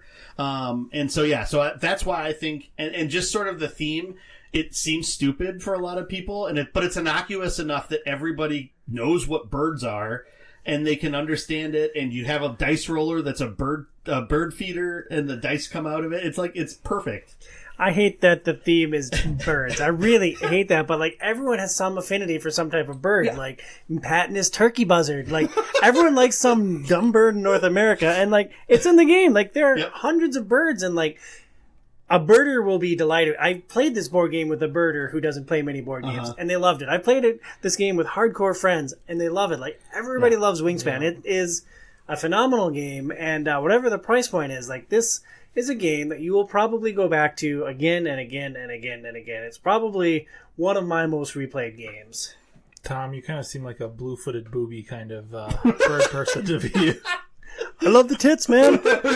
No, it's a bird. It's a bird. It's a booby, not a tit. Tits are a completely different bird. Yeah. Kind of on what Joe was talking about, too. I think a nice thing that I've done with people who are not as familiar with games is the public scoring objectives have two sides as well. And I just think that this is important to call out. So on the easy side, if you just meet a certain threshold, everyone gets that. Oh, okay. Right? And then on the competitive side, it's unlimited. So whoever has the most gets it. So it spurs more competition and strategy. So the friendlier, like, if you just hit this threshold, is a lot more friendly for new players as well. Because it's like, okay, I've hit my 3 prairie, birds that I need, and now I need to have 6 eggs. Like looking ahead, now I need to have the 6 eggs done. It's not like where it's like you have to keep on doing those prairie birds because Joe has 4 now and I need 5. Yeah, it doesn't. It's just like, oh, I can just do what I need to do and not worry as much about other players. So I think that's a big thing too, is it has that variability of toning down the player interaction via just a simple change of public goals. Yeah, and it's got cool dice that have worms and cherries and wheat on them. It's perfect. Yeah, Wingspan is a great game because A, it's a great game, and B, it's so relatable for so many people. I recently brought Castle Panic to the table with my family at deer camp. And like my family, outside of me, does not have much of an affinity for like a fantasy theme. Castle Panic is like a tower defense game. You have a little ring of towers at the center of the circular board, and there's monsters on the outside of the board, and they're working their way in to try to destroy your towers. And on your turn, you're playing cards out of your hand. It could be archers that attack at this level of the circle. It could be swordsmen that attack at a further in level of the circle. And you're trying to slay the monsters before they can break down their towers. And it's a relatively simple premise. I didn't know how into my family would be without having like any fantasy bent, but they were just delighted with this game. And like, there's boulders that come in and like they can smash your towers, but they can also steamroll an entire column of monsters. And Castle Panic is a really fun fantasy cooperative game that the rules are really light lift on it. There's some interaction where you can trade cards with other players. Everyone likes slaying monsters, and it's really satisfying if you can survive the onslaught. There's something like 30 or 40 monsters that you have to kill to win the game. And every turn you draw a couple out of a cup, and it's like some turns you'll draw a crap load of monsters. Sometimes you'll have a way to mitigate those monsters so they're not as bad. And it's a really satisfying co-op experience. Castle Panic is something that like you can play with a family who doesn't play games. Yeah, and I think the MSRP is $35 on it. Relatively simple rule book. Bernsey, what's next for playing games with family who don't play a lot of games? Yeah, so this is another one that I played with my family and they enjoyed it, and it's it's pretty different from everything else that we have talked about and will talk about, but it's Tokyo Highway. And so this is what's considered a dexterity game. And I think the closest analog to this, but it's still completely different from that, but it's the thing I would liken it to is Jenga. So Jenga, you're trying to take, the tile or the it's not rectangles out of the stack and pile them on top of the others on top of the stack until somebody screws up and knocks everything over. With Tokyo Highway, what you're doing is you'll have a bunch of random buildings that you'll kind of place on the table wherever you want. And then everybody starts off with a chunk of road. And then you're building highways and putting cars onto highways to get more points. And they're intersecting, going over each other. There's certain rules of like you can't cut off a highway, so it has to either go completely over it or completely under it and can't cut it off. And so you're really just trying to make a contiguous highway and put cars on it to get points. And basically then if, you don't want to knock over other people's stuff because then they get to basically take the materials you are going to use for themselves. And so that's the whole kind of gist of it. And it's just a really interesting, unique, and different kind of experience that I think... it throws like a lot of other board game stuff out the window, and it's really just, you're just building this stuff, and it can end up making crazy designs depending upon, how artistic or how, I guess, engineering focused people are about how they would want to construct something. And I think it ends up, it always looks cool when you get to the end of the game to see what it is that you all created as a group. And so, so that's Tokyo Highway, stacking and balancing a lot of things together. I believe it's $50-ish. It's also one of those games, similar to when I mentioned, with Merchant's Cove, where they have an expansion that they had a Kickstarter for. And so I think they've run out of stock of a lot of the original game because they're re-releasing it along with the expansion. So more stock will be coming down the line. But it was like $50-ish. It was something that was popping up on sales a lot, and I ended up picking it up on one of those sales. It's a super fun game. If you don't have super steady hands, it might be more tricky to play it. So that's one thing that you would maybe want to watch out for. You also don't want to be wearing loose clothing because you will knock stuff over all the time if you have, a long flowing like arms or something on your sleeves. And what if you have like giant Hulk like brown thumbs? Yeah, I mean it might be a little bit difficult too, but sometimes people, with those thumbs, they can do very precise things with them. And you'd have no idea, dude. Yeah, and so it's one of those things where maybe it's up their alley. They just have to make sure that they're, Maybe it's up my alley. It could be right up your alley.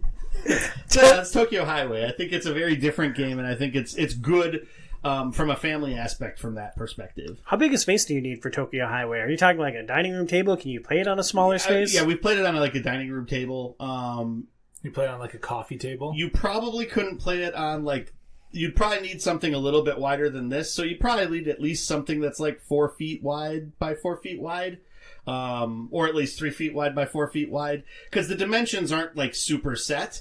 You're just going to need enough room for everybody to kind of like thread things around in order to put it up there. But you don't need a massive table for it. Yeah. Tokyo Highway. Sounds cool. What if you want to go out into the desert, Adam?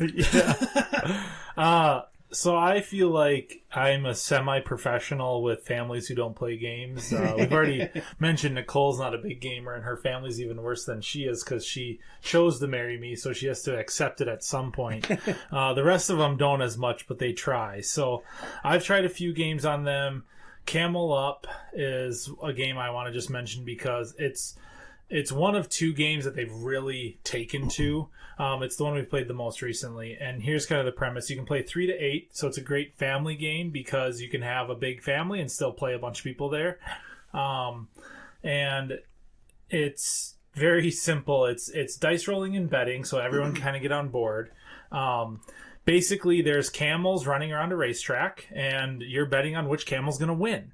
And what kind of adds fun elements to it, even for those maybe more hardcore gamers like myself, is there's 2 crazy camels that are going the wrong way. And if a camel lands on their back, because your camels can stack, they can start carrying camels the wrong way around the track. So it's just kind of this kind of crazy, fun, randomness to it, with just a little bit of strategy, but the luck can really just completely blow up anyone's strategy if it's not going in your favor, I guess. So it is very luck based, but it's fun because there's a pyramid that you load. Every camel has a die associated with it, so there's like 7 different colors. You load up the pyramid, you shake the pyramid, you get to click a button, and a dice falls out, and that number is how many spaces that camel moves. And your actions, though, are you either move a camel, which you get just $1 for, or you can place bets or take like stock in a camel that might be winning. And so it's very simple actions, like you're doing one thing on your turn and then you pass along, but it adds some interesting intrigue once people have played once or twice. They kind of learn like, oh, if I'm just rolling camels though, I'm giving everyone free information. Sure, I'm getting my 1 gold. So it's like, my in-laws have even caught on to that and tried like getting into the strategy of camel up. But the fun thing is like it doesn't deter people when they don't do the strategy right, because the camels are so random. It doesn't make anyone feel bad if they chose the wrong thing, because the other part of it is every round you don't roll all the dice. There's only so many dice that can come out. So I think 1 or 2 stay in the pyramid. So it's like that camel may never, like that camel could be winning and never come out, and then suddenly all the other camels have passed it, or it lands on the wild camel, the crazy camels, and they start carrying it backwards. So it's like it just adds this just like zany fun. You know, my in-laws like to take a couple adult beverages and play it that way. And I mean, we play it like if it's a bad night at the cabin where there's just a bunch of rain and you can't do anything outside or anything fun. It's like we'll play that for hours. So sounds awesome. Camel Up. I've seen it on social media, but I have never actually seen it in action. Yeah, and it's one that I've heard about a bunch, but I've never actually played it. It's pretty affordable too. You can find. I wrote down $20. I must have found it for $20 somewhere in a Google search, but it's not that expensive. It's pretty easy, light on the rules, and it can play a lot of people. So it's just kind of one of those great intro games that it's like, oh, well, here's a good board game anyone can get into because Adam's in-laws play it. That should be like Dice Tower Temp of approval. The Banky family plays this game approval. So yeah. Yeah, so our recommendations for games you can play with family who don't play a lot of games: Wingspan, Castle Panic, Tokyo Highway, and Camel Up. If you want to play games with friends who don't play a lot of games, Bernsey, where would you start if like friends come over and just want to play something and have never seen a board game before?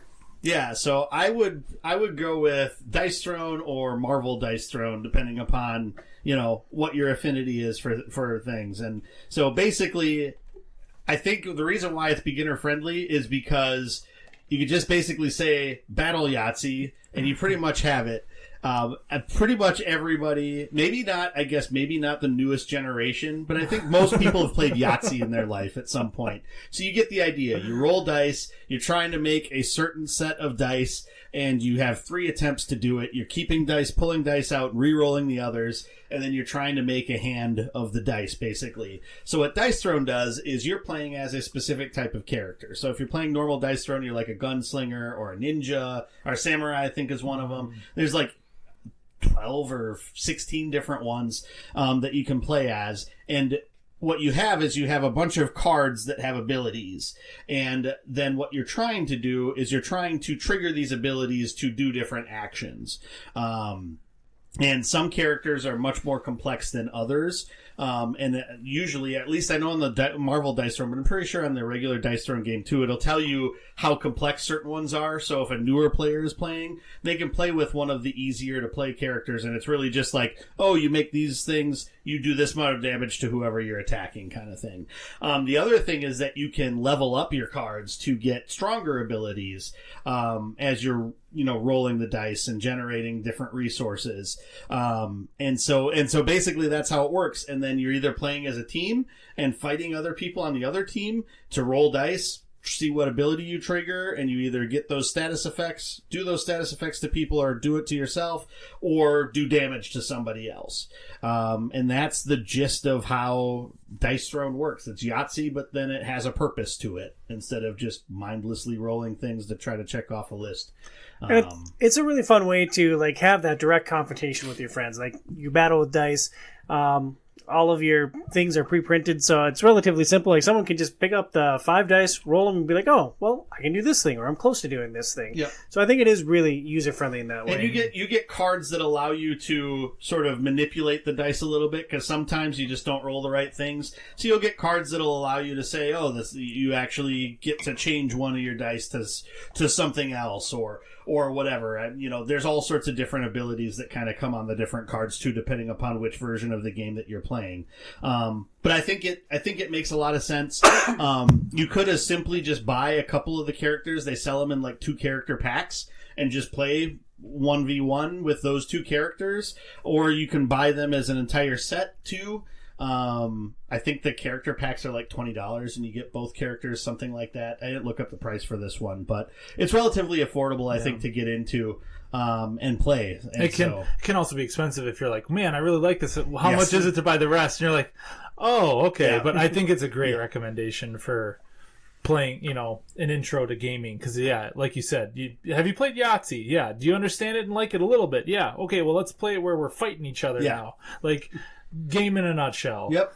Yeah, it's awesome. But what if somebody really likes trains, Adam? Yeah, trains. Not a big train. Can you play Yahtzee with trains? Well, don't give away our $1 million idea, Joe. We're developing it right now. Yeah, no. Ticket to Ride. This is like becoming kind of a popular game, like that. They've sold so many copies. It's been in Target, probably one of the longest standing board games. I know, like Target's kind of like one of those niche things where it's like, oh, now you're starting to see more at Target, like Villainous and all these other games that, because games are getting more popular. But Ticket to Ride is very simple in that basically you're trying to make networks of connection of cities across the U.S. That's the original Ticket to Ride. But then there's a Europe, and you can get map packs and whatever else you want. But in a nutshell, we'll just use the U.S. and saying you're trying to connect two cities like St. Louis to Las Vegas or something like that. And in order to do that, there's going to be basically sections of train or rail along the way. And in order to do that, the board is colored, and you have to find matching number of colored train cars, and you lay that down, you fill in your network. But you basically have three actions when you play. You either draw more cards, you lay down your train, so you're activating the cards that you have in your hand, or you're getting a new goal. And a new goal is like, okay, now I've filled St. Louis to Las Vegas. What do I do now? I'll draw a new one. Oh, okay, now I need to somehow get, St. Louis to DC. Yes, thank you. Like, I'm just trying to think of another city that's on the map. Good Lord. And so it's very simple in that, like, it's so easy to explain to new people. And actually, this is one that Nicole really enjoys, and we've used as a couple going over to another couple's house to play like couples because it plays great at 4 players. I think it can go up to 5, but then with 5, there's a point in which there's double tracks to some of the cities, between some of the cities. So 4 is like the perfect niche where you can use those. I think at 3 you can't use them, so then it makes it weird because there's no symbols on the board to distinguish that. But it's so simple. And then you can also get people where, like, we've introduced it to people, and then it's like they literally be like, okay, we're gonna have a Ticket to Ride night, so you have dinner and drinks and you play that all night long. And it's like the one night we were over and they were like, we're not leaving until I win. So it's like we literally played. It was like midnight, and they finally won. And I think we were all just thankful that person won because she wasn't going to let us leave until she won. But it's a simple game in that anyone looking at it can be like, okay, got it. But then as you play it more and more and more, you kind of learn little strategies and things like that. So it is expansive like that, or you can get new expansions for it, like different maps. But it's very simplistic in learning. More complicated once you start getting into strategies, because there's general goals of like longest train, contiguous train, and things like that. So, and thinking about the way that I structured the show, I just think it's funny that Ticket to Ride comes at an hour and 37 minutes in, roughly an hour after we talked about Res Arcana. Kind of funny. So Ticket to Ride, an awesome game if you're beginning with the board gaming hobby, and an easy one to learn and expand the board gaming network with other players. What if we only have 2 players, Adam? What's your go-to game for someone who's new to board gaming that only has one other person that they can think of to play with? Yeah, so I would say this one I've recommended because I've played this one with my wife hundreds of times. We even went to the point of we laminated like little sheets. So this is Yahtzee once again, just in a new form. So this is basically Yahtzee with dice drafting instead. So it's called That's Pretty Clever. It's just a little German game, and it's very tiny. We played on the airplane. Like when we went on our honeymoon, I brought it and we played it on the airplane, and we taught. Actually, we went back to Jamaica a couple times when we were young and fun and didn't have kids, and we actually left the game there one time because we taught the staff at at one of the resorts, and they loved it so much. We're like, keep it, it's fine, we'll buy a new one. And so we left the game there for them. But yeah, it's basically Yahtzee, but you have colored dice now, and every color then, instead of just having your generic Yahtzee scoreboard, you have like categories or sections, and each section then is correlated to a specific die, and there's typically a wild die. And then you kind of roll, and you pick one die, and then you roll again, you pick another die, and you roll again, you pick another die. And then the remaining dice are for the other player to pick. So they're also interested in what you're doing. So it keeps you engaged the entire time you're playing, because you're like, oh gosh, okay, they picked the blue die. I really need that one. Okay, what do I need on my board now that's left? And you're watching, and you're hoping for them to roll good or bad on certain dice, so it's available for you or not. And there's more nuances to it, where it adds a little bit more strategy, where you can do re-rolls, or you can double up on a die, where you can take a die twice and things like that. And then they started with That's Pretty Clever, and it caught on so well. I think they're on their 4th or 5th That's Pretty Clever game now. So like, if you really like it, start with That's Pretty Clever. That's their first original one. And they've built mechanics on top of that. And I would say they've made them more complicated starting at 2. I can't say 2 is more complicated than 3. It's just different. But the original is definitely the most simple one. So I'd say recommend there. Great thing about that is it takes like zero space. Like I've said, I've played on an airplane where we've even had like airplane stewardess be like, everyone's on their tablets. You guys are playing a game. What are you guys playing? Like, this looks fun. And then it's also like $15 to buy, like MSRP. So it's like super easy to get into. Rulebook's pretty simple and straightforward. And like I said, it's dice drafting Yahtzee. That sounds pretty clever. Oh, they don't call me the best GD podcast host for nothing. So that game was That's Pretty Clever. My recommendations is Star Realms deck building game. It is a deck builder, which this is the first time we're talking about a deck builder on the show. So basically what a deck builder is, you're building a deck of cards and you play it against another player. So like everyone starts with the same stuff. You start with the same 5 or 10 basic cards, and then on your turn you're going to buy new cards to add to your deck. And then your partner will take a turn or your opponent will take a turn. You just keep building up until you reach whatever the victory conditions are. What I like about Star Realm is it comes in a little box. It's 2 players, and it looks like a very streamlined version of the Star Wars deck building game without the Star Wars license. Star Realms, $17, and you just need a friend. Yeah, it's funny. It like even sounds like it's a generic knockoff of Star. Even though it came before the Star Wars deck building game, it's the Star Realms. Yes, Star Realms. It sounds super generic. I haven't actually taken it out of the box. We brought it to the cabin to play this weekend, so I don't know how addictive it is, but it's a small package. It's easy to digest rules, and I think it's going to be one that we go back to time and again. So, the game I have in this category is Fleet, the dice game. So all of us kind of picked, we picked sort of dice rolling, roll-and rights, I guess is the term that they use for a lot of these things. But Fleet, the dice game, basically what you're playing is each person is playing as a fishing fleet captain.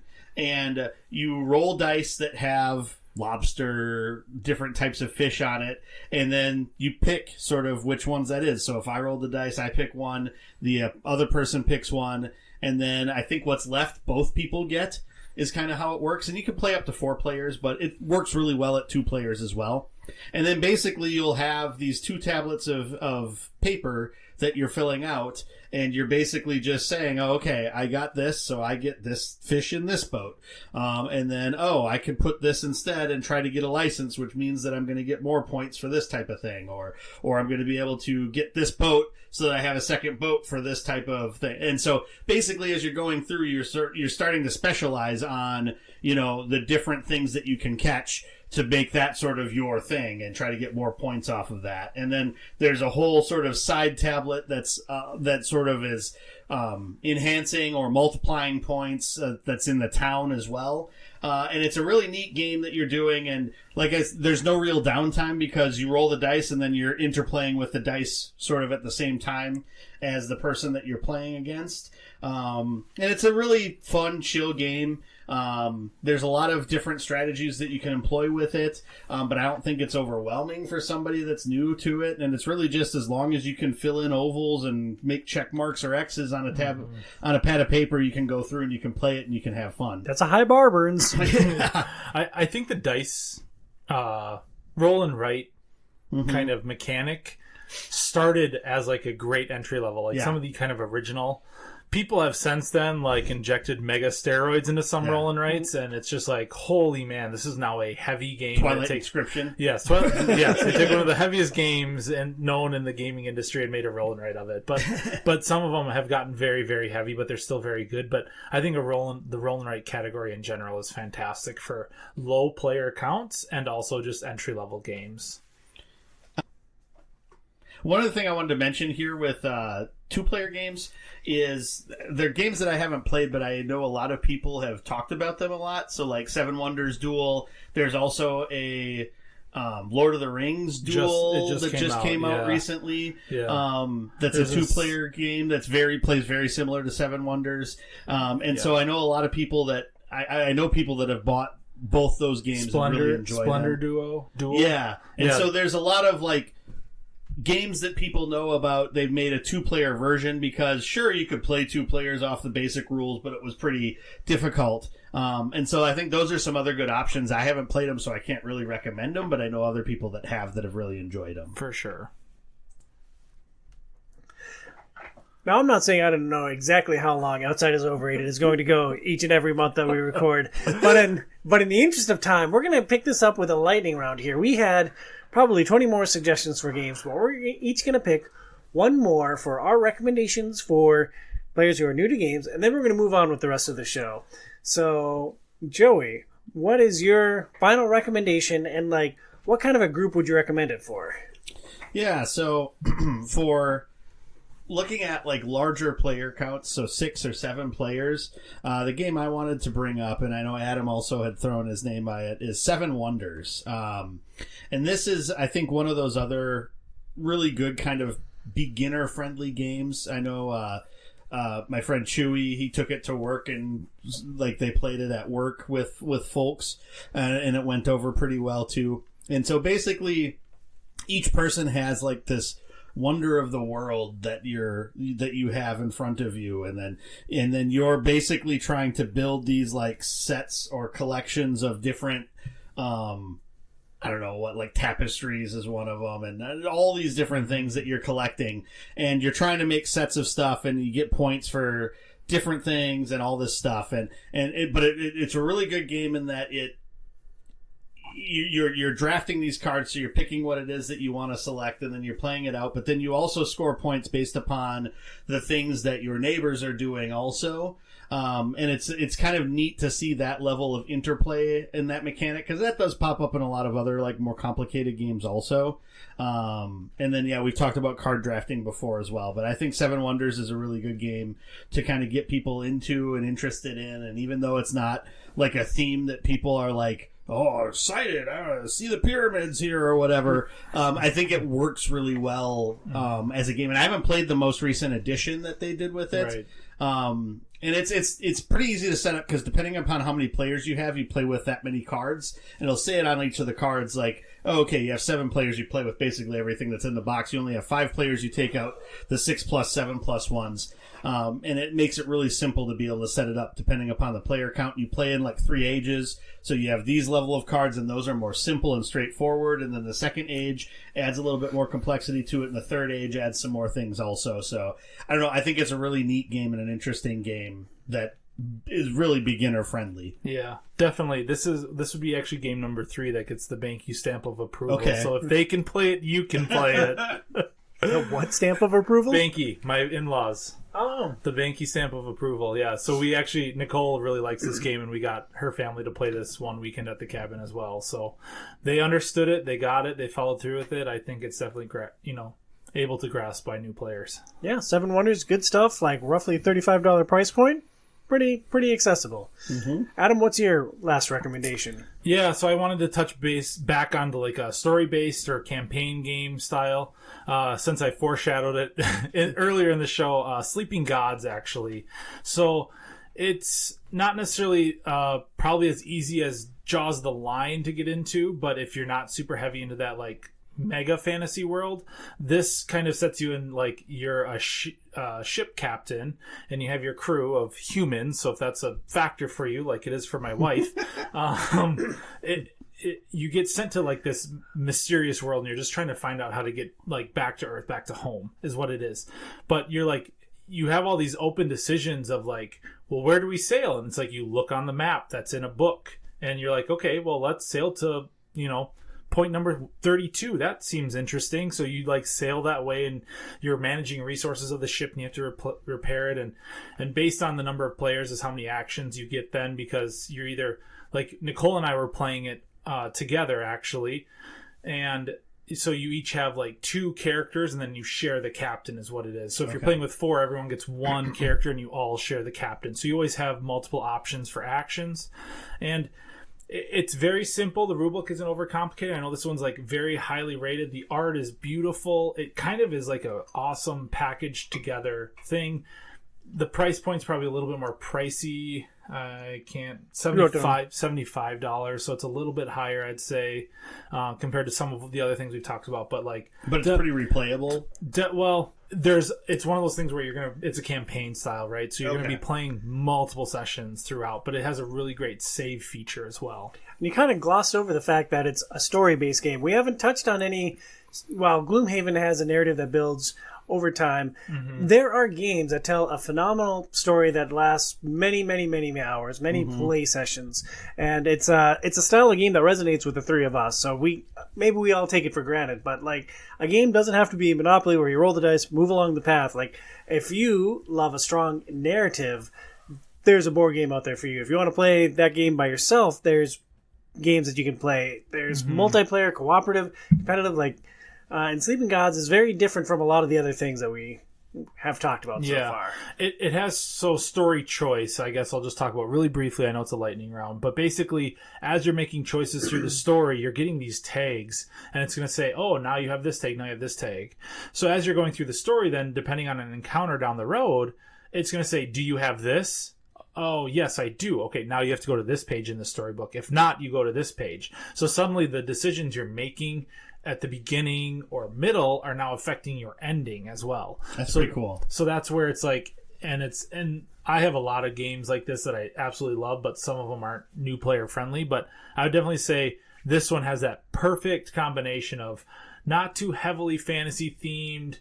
Rulebook is a little bit more palatable, like to learn and understand, but still has that like narrative story book that you're reading through and making choices, and it's affecting your outcomes where you can reset the campaign and play again, and it's not going to feel the exact same, because if you make a couple different choices at the beginning, could completely affect your path going through the game. So yeah, sounds awesome. I am almost certainly going to buy this game now, just based on your description of it. The game that I want to mention, I'm going to go in a different direction. I'm going to talk about a kid's game, because playing games with your kids can be a great gateway into the hobby. And like, you may picture Candyland and Shudder, and that's because Candyland sucks. Like Candyland. Oh, that's not what you're talking about here? No, I'm not talking about Candyland. Okay. I'm going to talk about Monsters and Fairies. Kids games can be so much more than just move down the path towards the end. Monsters and Fairies is interesting because you start the game by taking either a monster sheet or a fairy sheet, and it's just like an outline of a body. And then you're going to roll a d6, and that's going to tell you what you're going to draw on your monster. Like, you might get an arm, you might get a leg, you might get a head, you might get horns, but like, you're basically adding one feature onto your monster per turn, and it's just this fun, silly, simple thing that literally anyone can like pick up. Even if your kids can't read, hopefully you can, and what you can tell them. Hands? You can put the pencil in your teeth or your feet. But you can't pick it up. Two of us got that joke in the room. You can also just like slide along the floor with your feet, Burns. Oh my gosh. Monsters and Fairies. My point is, I'm learning this a lot now that I have a 6-year-old, and like she can do more complicated games than just like Candyland. Like, we can play all kinds of stuff, and like we just had a cabin weekend where we played something like 15 different kids games, and they can be awesome. And Monsters and Fairies I like because it's cute, it's colorful, it's fun, it's lighthearted, and it's creative. And like, my daughter will play this on her own, and it's like the first game that she glommed onto. It's like, oh, well, I'm just going to take this off the shelf and take it out and start coloring my fairy. And it's like, oh, that is really cool. Like, my daughter is just playing a board game. Awesome. Yeah. I just kind of want to second. I'm going to jump on your train a little bit. being a dad as well. I love the fact that I'm getting my currently 3-year-old into games, and at 2 we played something called Sudoku Forest, which is a board game by I have to is it really a board game podcast without me plugging Chip Theory Games, I guess. They came out with a kids line, and basically my daughter at 2 years old was already learning Sudoku concepts, and for me it's not that it has to be that you got to go get your kid these Chip Theory games. It's anything you can get your kids thinking and learning is like super cool, and like seeing those connections. I was even just telling Joe here, we had a quick break, that like she got Candyland from my parents, and she's already understanding the concepts of, I'm winning, I'm losing, this allows me to fast travel. Like her putting that together is just so satisfying as like a nerd dad. Like, this is cool. So like, just even if it is Candyland, I know, we're ripping on Candyland a little bit here and there, but like, even if you get your kid playing Candyland to understand those concepts, it's like good for you. Cause I think we as a society rely on so much digital stuff. It's awesome to have. I really hope that I can have family game nights as a dad, as a family growing up, where my kids aren't solely dependent on, the digital world. Yeah, I do too. The first board game my kid fell in love with was Sleeping Queens. Basically, like you have a deck of cards, you're trying to get kings so that you can pull a queen out of a face-down queen deck, and then each one has a point value on it. And like she has her 3 queens that she loves, and she's trying for those every game. Sometimes she wins, sometimes she loses, but like we always have a good time with it. Yeah, for sure. And with that, we're going to take a quick break for a note from our sponsor, Premier Health. So we've talked about board games, and we've been talking about beginner-friendly board games. But as you get into the board game hobby, you end up buying some massive board games. I'm talking about things that come in multiple boxes that end up stacking from the floor to the ceiling. I'm looking at you like Bloodborne, the board game, where it comes with all these different expansions, and it looks like you've got a Jenga pile on your floor. But some of these games are heavy, like heavier than heck. I mean, I'm lugging Frosthaven around to my friends' places, every other week, and, lugging it down to the car. And sometimes I don't feel like I want to go down and get the cart. And, then I'm definitely feeling it the next morning with my back being sore because, I lifted it correctly, air quotes. But, as we get older, we tweak things every now and again. Who can I go to for help with that? Yeah, when you tweak things, you should check out Premier Health. They have solutions for back pain, neck pain, car accident, board game-related injuries, and more. We suggest seeing Dr. Camille, Dr. Brian Camille in Golden Valley, Minnesota, or Dr. Kelsey Camille in Coon Rapids, Minnesota. Learn more at premierhealthmn.com. That's premierhealthmn as in Minnesota.com. From there, we're going to move on to Tom Awesome's top 5 mechanics to know when you start board gaming. It's time now for...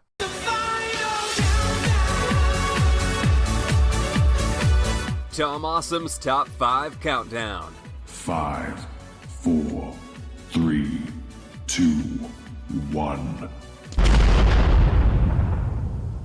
So we've talked about a lot of games. We've talked about a lot of different mechanics already and how they interplay with themes to create the board games that we love. But I picked 5 things that I think are crucially important for potentially new players to understand when they decide to go into board gaming.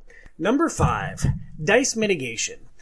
Going back to our Monopoly example, like you roll your dice and you move that many spaces.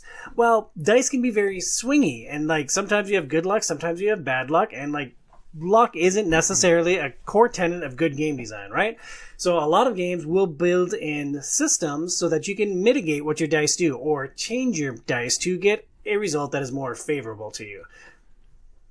Yeah, I mean, we talked about with Dice Throne, you get cards that go along with it that are abilities that you can play to either add dice that you don't have in order to make the combinations that you need to make. And not even just with dice, but like Gloomhaven, basically, as you're leveling up your character, it'd be like randomness mitigation, basically, which is the same thing of what dice mitigation is, but you get these different abilities that you can add into your attack modifier deck. Because your base attack modifier deck has 20 cards, you have one auto fail card, you have one 2 times damage card, and then a smattering of things in between. But you can sort of change the luck of that deck based upon your character by the different abilities that you get when you gain your perks. And so, I think it's important to have that in games, because if you don't have that level of it, like you said, it can just be super swingy and random. Yeah, for sure. Like, as a heavy strategy board gamer, but also a lover of dice rolling, those two things don't really go together. So dice mitigation actually ends up being one of my favorite like game mechanics if a game has it, because I love being able to just throw a bunch of dice, on the table, but also like ways to then control that slightly or improve your odds adds another element of strategy for me. So it's like I get the satisfaction of being able to kind of do both. So I think this is a great game mechanic in games that allows for design space as well. Yeah, a good game won't have you rely entirely on a dice roll. So number 5 was dice or luck mitigation. The number 4 mechanic is push your luck. I don't think this is a mechanic we've really talked about in this episode so far yet, but basically push your luck is giving you opportunities to take your turn farther and do more things with it, with a chance of like risking everything. An example that we have is a racing kids board game. I forget what it's called, maybe Stop and Go or Red Light, Green Light, or I don't know, something. But the basic premise is you're trying to race to the end of the track. It's like a drag race. And on your turn, you draw a card. And if it has a green light, you get to move that many spaces. Well, you can then decide whether you want to draw another card and potentially move more spaces. But if you draw a card with a red light, your whole turn is over and you don't get to move at all. So that's a push your luck mechanic. And I think that for someone that's new to the hobby, like that might be kind of a hard thing to wrap your head around. So I just wanted to bring it up. Are there examples of games that you guys like that have a strong push your luck mechanic?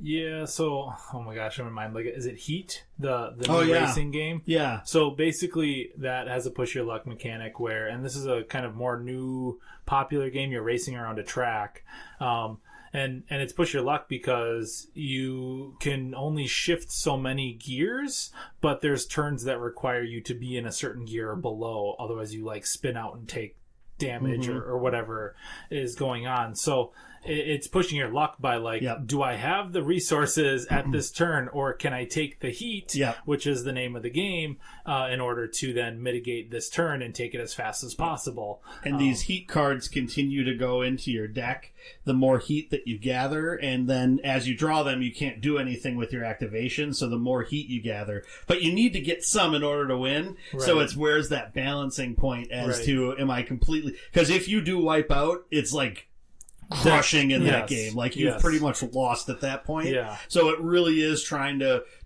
like really see how far literally you can go. Pushing your limit to keep up with whoever's going to be the most ballsy to push their limit as well.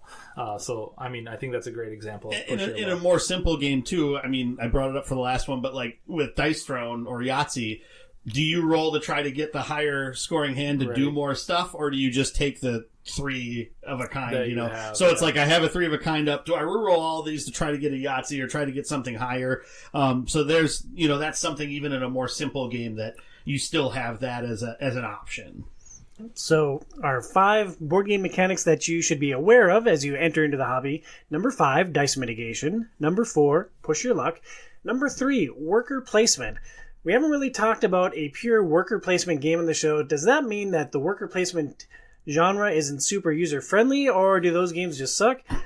Before you answer that, let me set it up just a little bit more. The basic tenet of worker placement is you have workers, you have 3 to 5 little meeples that are your workers, and on your turn, you're going to place them somewhere on a board to get a benefit. Usually, those spaces are limited, so if I put my worker in, say, an apple orchard, Burns, on his turn, can't go to that same apple orchard. He might have to go to a lumber mill or some other fictional place. Worker placement.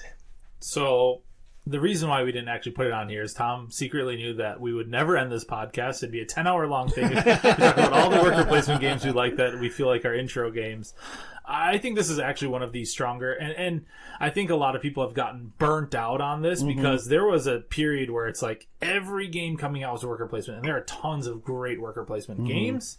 I think you see games ebb and flow in popularity, but I think worker placement's definitely like one of the top 2 kind of game mechanics that you're going to see in games that you're learning in modern day board gaming. And one of the games that we talked about earlier that does have like a worker placement mechanic is Dice. No, I'm just kidding.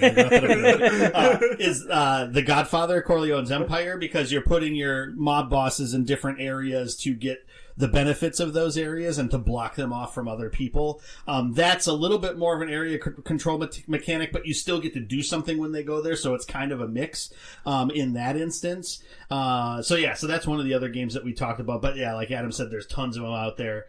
All that run the gamut. Like, that's another one of those things you could basically for any theme find a worker placement game that fits into that theme, like the Dark Souls of winemaking and viticulture. Yeah, I was literally just thinking that same example. We did Lost Ruins of Arnak for a podcast in the last few months too. That was another worker placement game. It's a really popular mechanic, and I was a little surprised we hadn't talked about it much up to this point.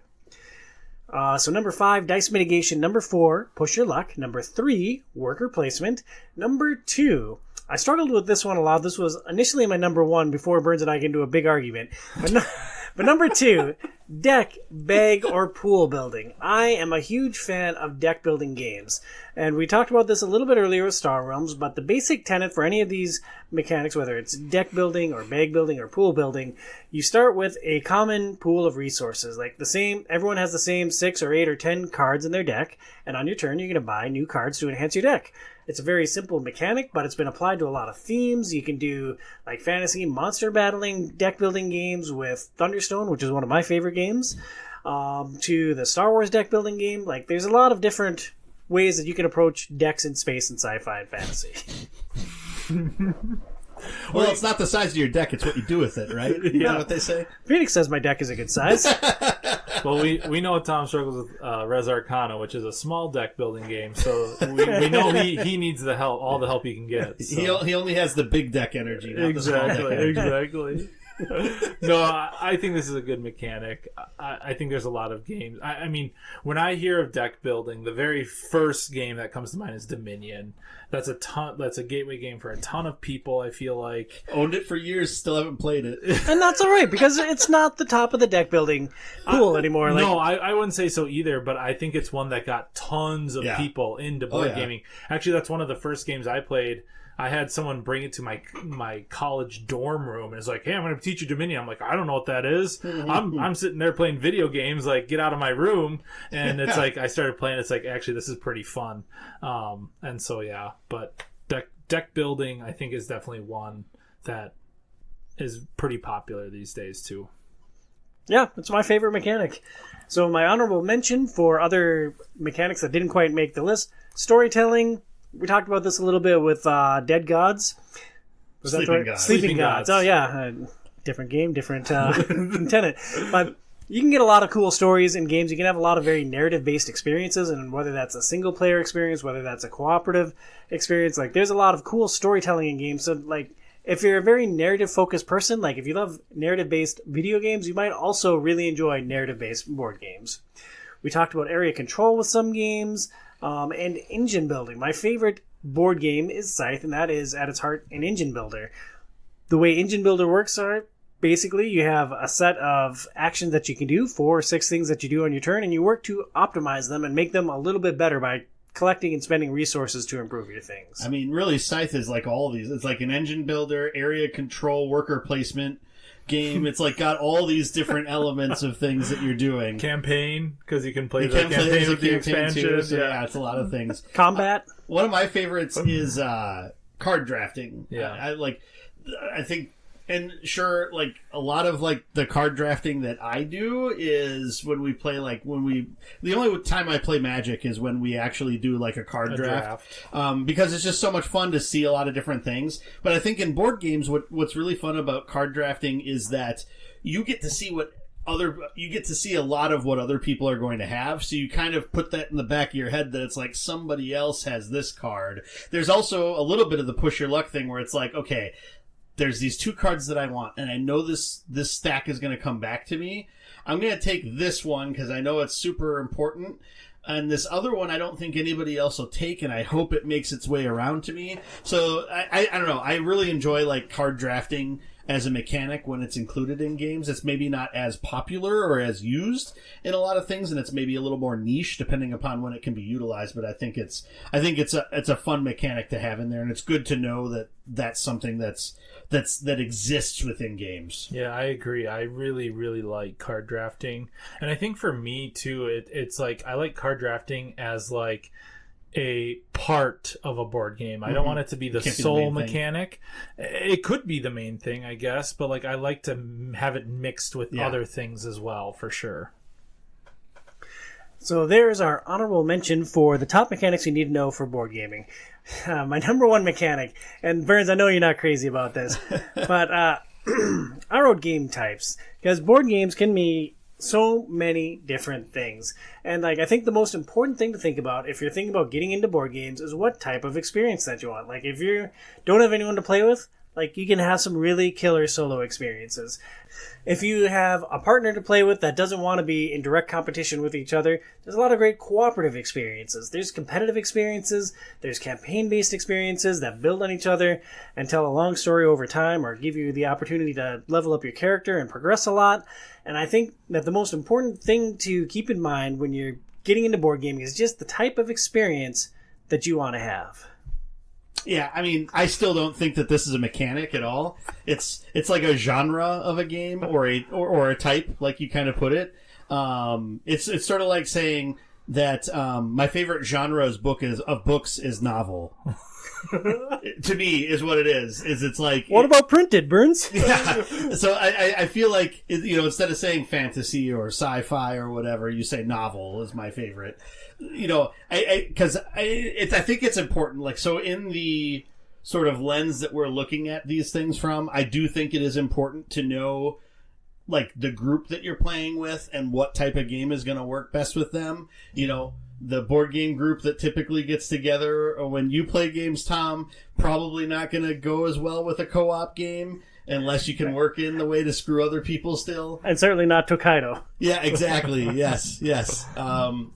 So I think I do think that is a good consideration to have into there.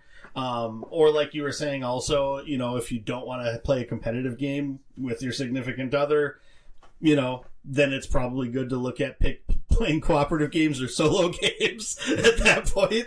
So yeah, I think it is a good consideration to have in there. But I still don't think it's a mechanic. Yeah, well, my list is flawless and impenetrable. And a quick run through of it again. Just number 5, dice mitigation. Number 4, push your luck. Number 3, worker placement. Number 2, deck, bag, or pool building. And number 1, game types. You're probably right, Birds, but it's my list, so it's fine. It's number 1. It's all good. And like, if you didn't grok this list in fullness, like there are a million board game mechanics. Like if you go to Board Game Geek and you search game mechanics, there is literally a list of 50 that I picked my top 4 out of my top 5 from. So like, don't worry if you don't grasp this in fullness. Like, pick up a board game, look at the back, and go pay your money. So what really happened is he got to 4, realized he only gets 1 more, and he's like, you know what? I'm just gonna pick a term that categorizes the rest of everything. Yeah, pretty much. I'm like, oh, this was poor planning. Well, we can't possibly go back from a list of 4 now. Oh man. So for our final segment, we're going to talk about how to get started with board gaming. Someone among the dozens of people who listen to this show regularly is going to be inspired to take action. Is it Jim? I don't know. You'll probably find out on the Discord. But someone is going to take the lead. And in the spirit of past January episodes, Adam, what game should they spend several $100s to back on Kickstarter? Well, just reach out to me on the Discord, and I will give a personalized recommendation for you. This is hard to say because everyone has such different tastes, and this was really a joke, like because we usually talk about Kickstarter and they're very expensive games. I know. I am a bad influence. Let's just say that, but. I think you're awesome, dude. Yeah, I mean, but like in all reality, like I see a Kickstarter today, and if I see it's $120. Wow, that's a cheap Kickstarter. Like, I mean, Kickstarters are insanely expensive these days. So, yeah, no, you're hitting the nail on the head, though, is like really anything. But I mean, yeah. I'll plug a Chip Theory game because here I am again having to plug those again. But if you want to spend a lot of money, just get the all-in Too Many Bones. But I would say it's very rare that like a Kickstarter would be where you would be starting into the board gaming hobby. Like, correct. Yeah. That's kind of like oh, okay, you've bought a couple of different things. You feel like you can sort of, dive into the deep end. Yeah. So now I'm going to plop down $500 to get this all in, this all in Kickstarter that I'll get in 3 years. It's really an homage to our past January shows. But Bernsey, turning to you, realistically, what are some ideal gateway games for people? Like, we'll talk about some more ways to get into the board game in community, but like, what's a good gateway? Well, so I guess what I was more so curious about is like, what were the things that got you guys interested into playing board games? And so like, for instance, for me, we grew up playing like the same Candyland, Clue, Monopoly, whatever. Life was my favorite game back in the day. It's mine too. Oh, we're the same, Burns. Yeah, Chess. exactly. Chess was mine. Except for when that dial would start to wear down and it just didn't spin as well anymore. That got a little frustrating. Yeah, then you got to take old Lifer out to the pasture. And bang. But what? So I was curious. So like, I know the games that like Magic the Gathering was a big thing that kind of got me interested in playing more complex stuff. And I never got super deep into it, but that was like in like middle school, high school, like the game that we would go back to and play a lot. And then it was like after college, I was, kind of thinking about like playing other things and stuff like that. And then that's when I played a couple of things kind of were the gateway games to really get me to start looking at other board games to buy. And that was like Axis and Allies was one of those. And then the other one was Catan, which I think is kind of the default gateway game for most people. Of like our age, yes. Because that was like the sort of intro into this is kind of what board games can actually be, and the different options that you have to try to optimize scoring a bunch of points. So I was just curious, like, what were the things that you guys got into, and then what was like the first real board game that you bought? Yeah, I can start on this one. My gateway to board games was D&D, because I'm a heavily like narrative inspired person, right? So like I love story and I love like creative flexibility to do what you want and push things in the directions that you want.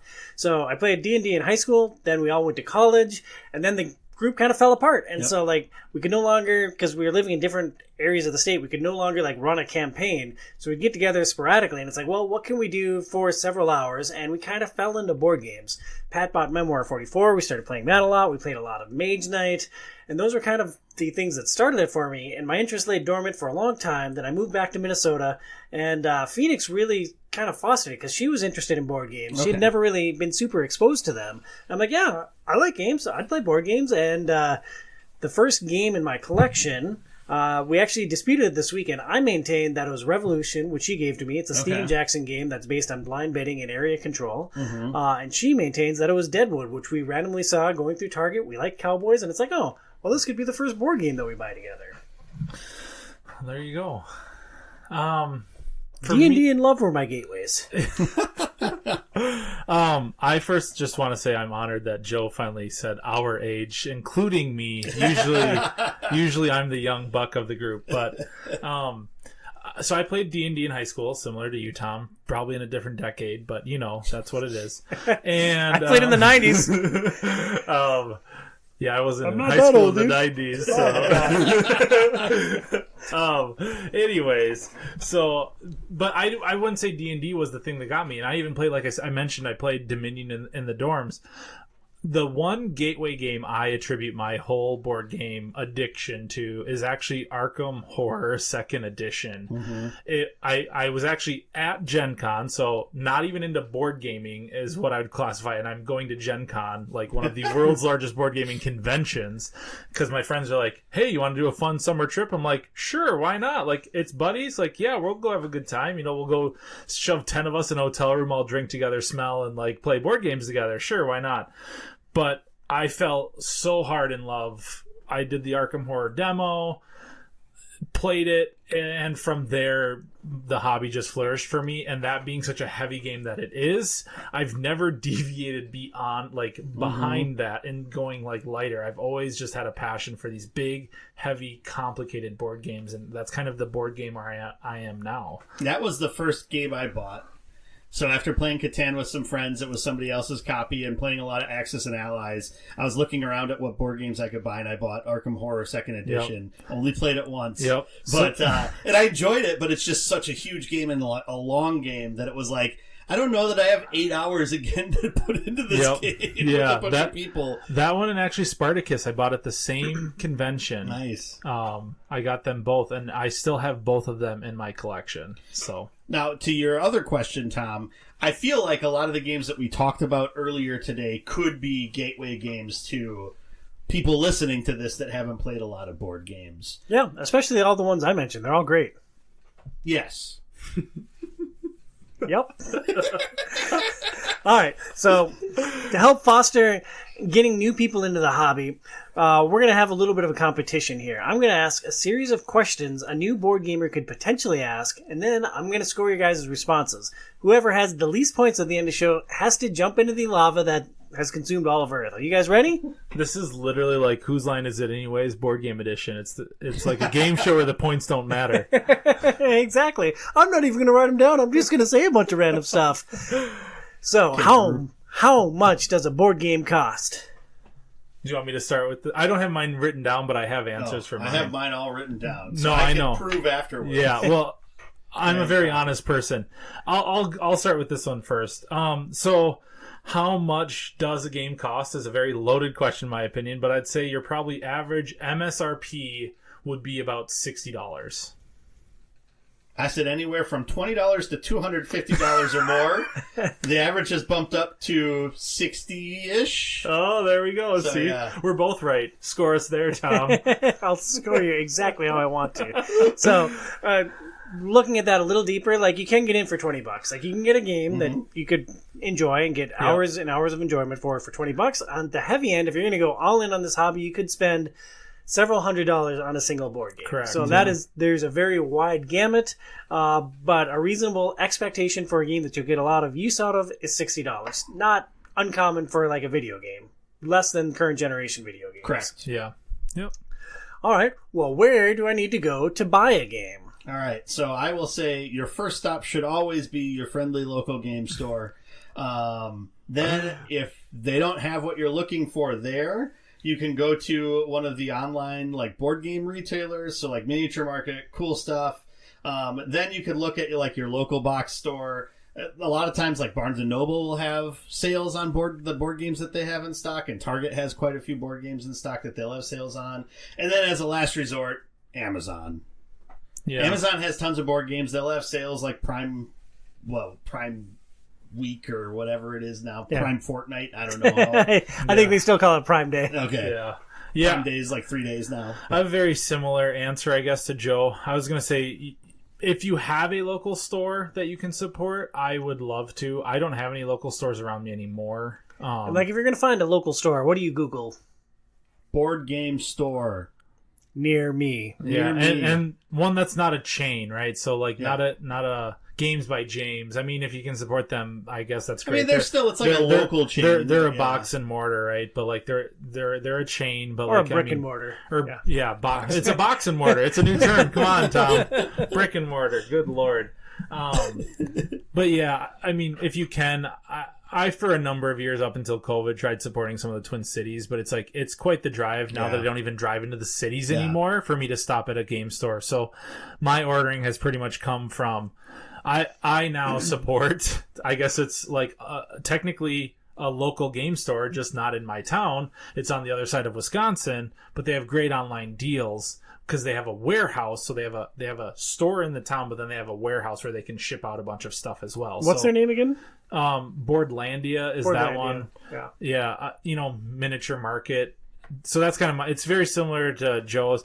I honestly I understand the whole Amazon thing, but I like thinking about it. I don't know if I've ordered off of Amazon because I always feel like I find better deals on like the kind of board game specialty websites because they just seem to have better deals that you can get. They'll sometimes have so sometimes you'll be able to find stuff that's maybe not as readily available or is sold out at a lot of places there. And I guess the other thing about Amazon is sometimes there's like there's individual sellers that are selling through Amazon that you still get like Prime shipping and stuff through. So it's not like it's all bad. Right. But it is better to support like local businesses. I mean, The Source is my favorite store here. We're very spoiled in Roseville, Minnesota, because like we have an awesome game store. Yep, and then Game Center is pretty good too, and they usually have a lot of deals on things. But deals at like game stores tend to be a lot like if you look at deals on Miniature Market, it's the same stuff that they're just trying to move over and over again until it's like finally a low enough percentage that they sell it all through, and it's like finally that's out of our warehouse. Tower Games in South Minneapolis is also a pretty good store. There's that really cool one in Minneapolis that just closed or went all digital. Yeah, Gosh, I'm totally forgetting the name of it now too. Yeah, I can't remember the name of it. Level Up Games has a shop in Hastings, St. Paul, and Minneapolis. I think one of the St. Paul ones closed. It could be, so it might just be in Hastings. Yeah, because that's one of them I tried supporting. Yeah, up until COVID, and they shut down shop. Yeah, South St. Paul, I think technically, but and here's hoping you guys don't cancel me for this, but we've started using Facebook Marketplace a lot for games. Canceled. No, because people will dump stuff. The reservation that you can get things at a great price, which is why we do it, because I'm very frugal. But the reservation that I have is that the people who make the game then aren't actually getting a cut of that sale. That's like the downside. Like you can find things at a garage sale, like you can find things at a great price. So I wrestle with that because I love getting things at a good price, but I hate not supporting like the actual game developer or a brick and mortar store, says the guy who orders a lot from Amazon. To make you feel better on that, I sell a lot of games on Facebook because that's... Yeah. And I take all that money and I go buy more games. So most likely you're supporting a publisher, not the one maybe you're specifically buying the game of. Yeah. Cycle of Board Game Life. We recently bought Here to Slay off Facebook, and it turns out that game is awesome. It's like, we're going to buy the expansion. So we'll buy that from the company web store. We're going to buy the sleeves from the web store. So like we're still going to support the company that made the game, but they're not getting their cut off the original purchase. So it's just, where do you need to go to buy a game? There's a lot of options. On the cheap end, Facebook Marketplace, if you can, support a local game store. And I order a lot of stuff off of Amazon just because of the convenience for it.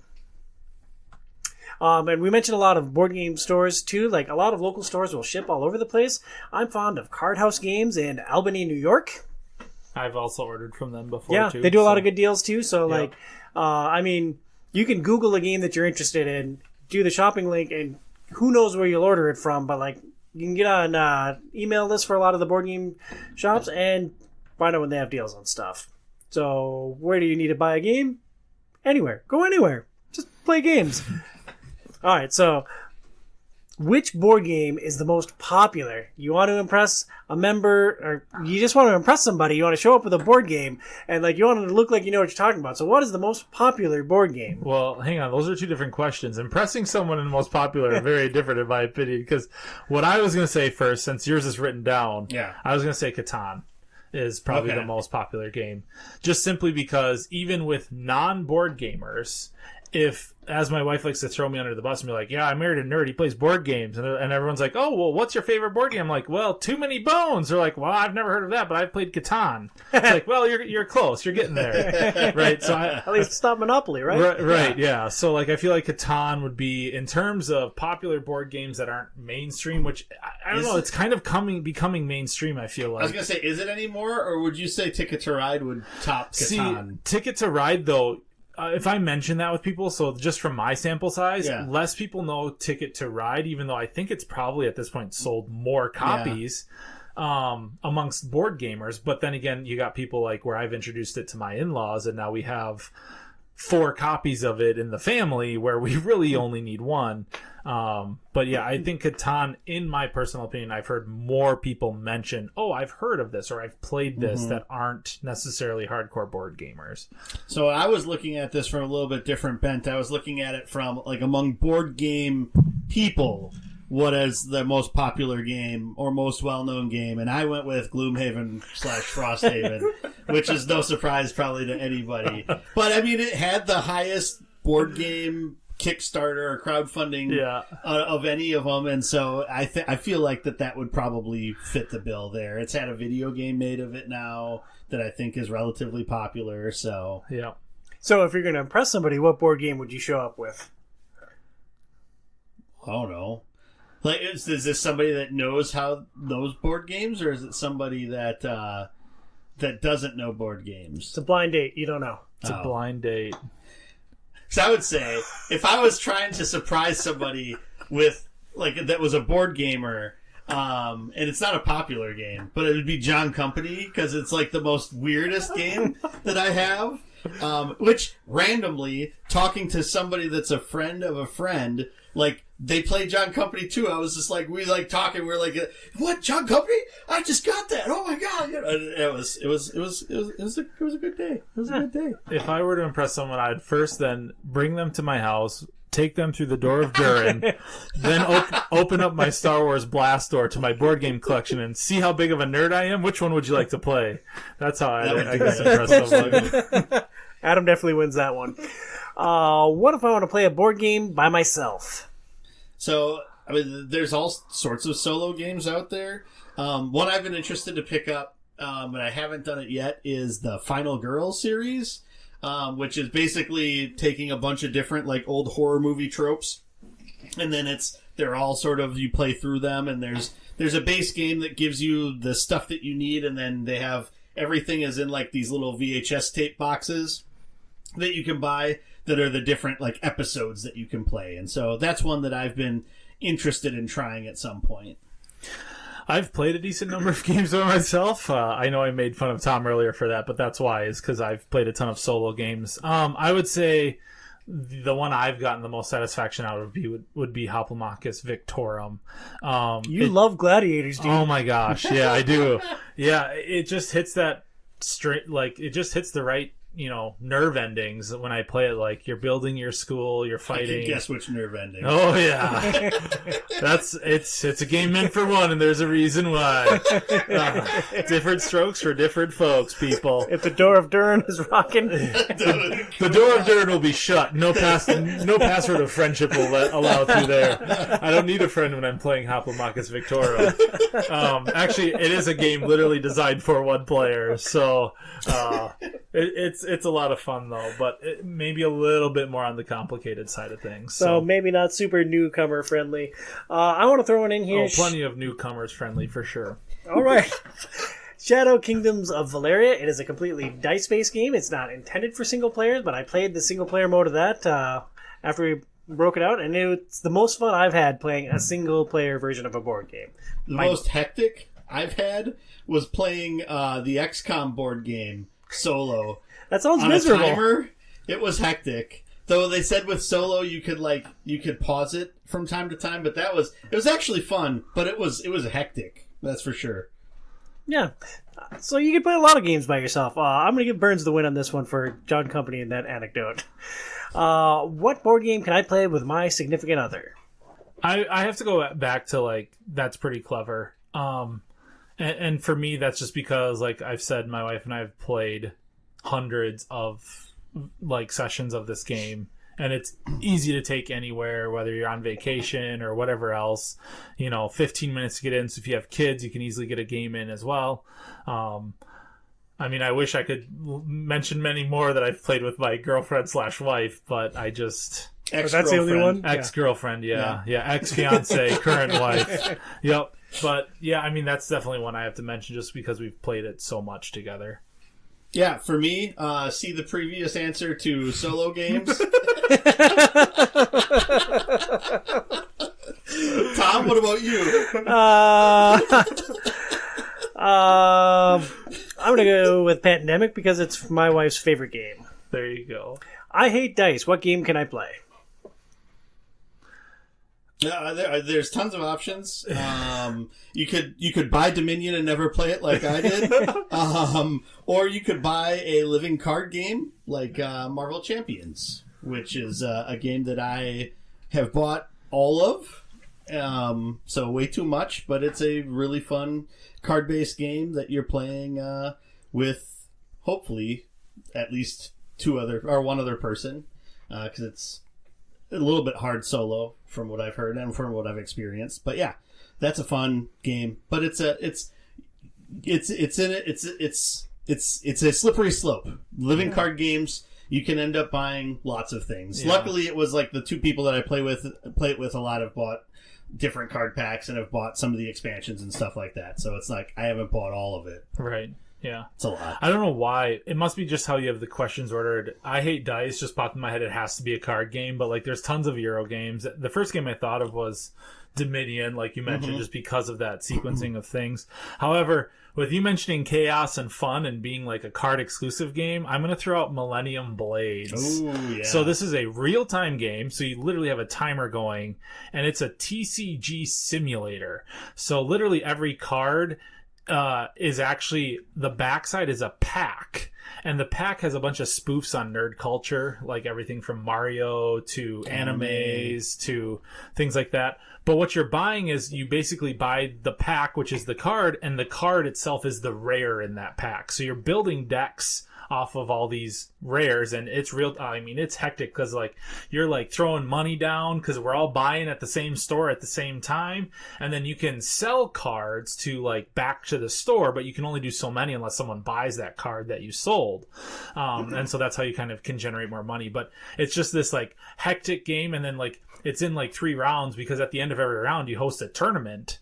And then you play in a tournament. So whatever I've bought during that session and packs I've opened, I'm now playing against everyone else. And we're all trying to compete for the most victory points in that tournament. And then you wash and repeat and you do 3 tournaments wise. And it's a ton of fun. And it's just pure cards and then deck building, literally building a deck like live. A deck of decks. A deck of decks. And yeah, it's an sounds interesting awesome. concept. It sounds awesome, but it does not sound new player friendly.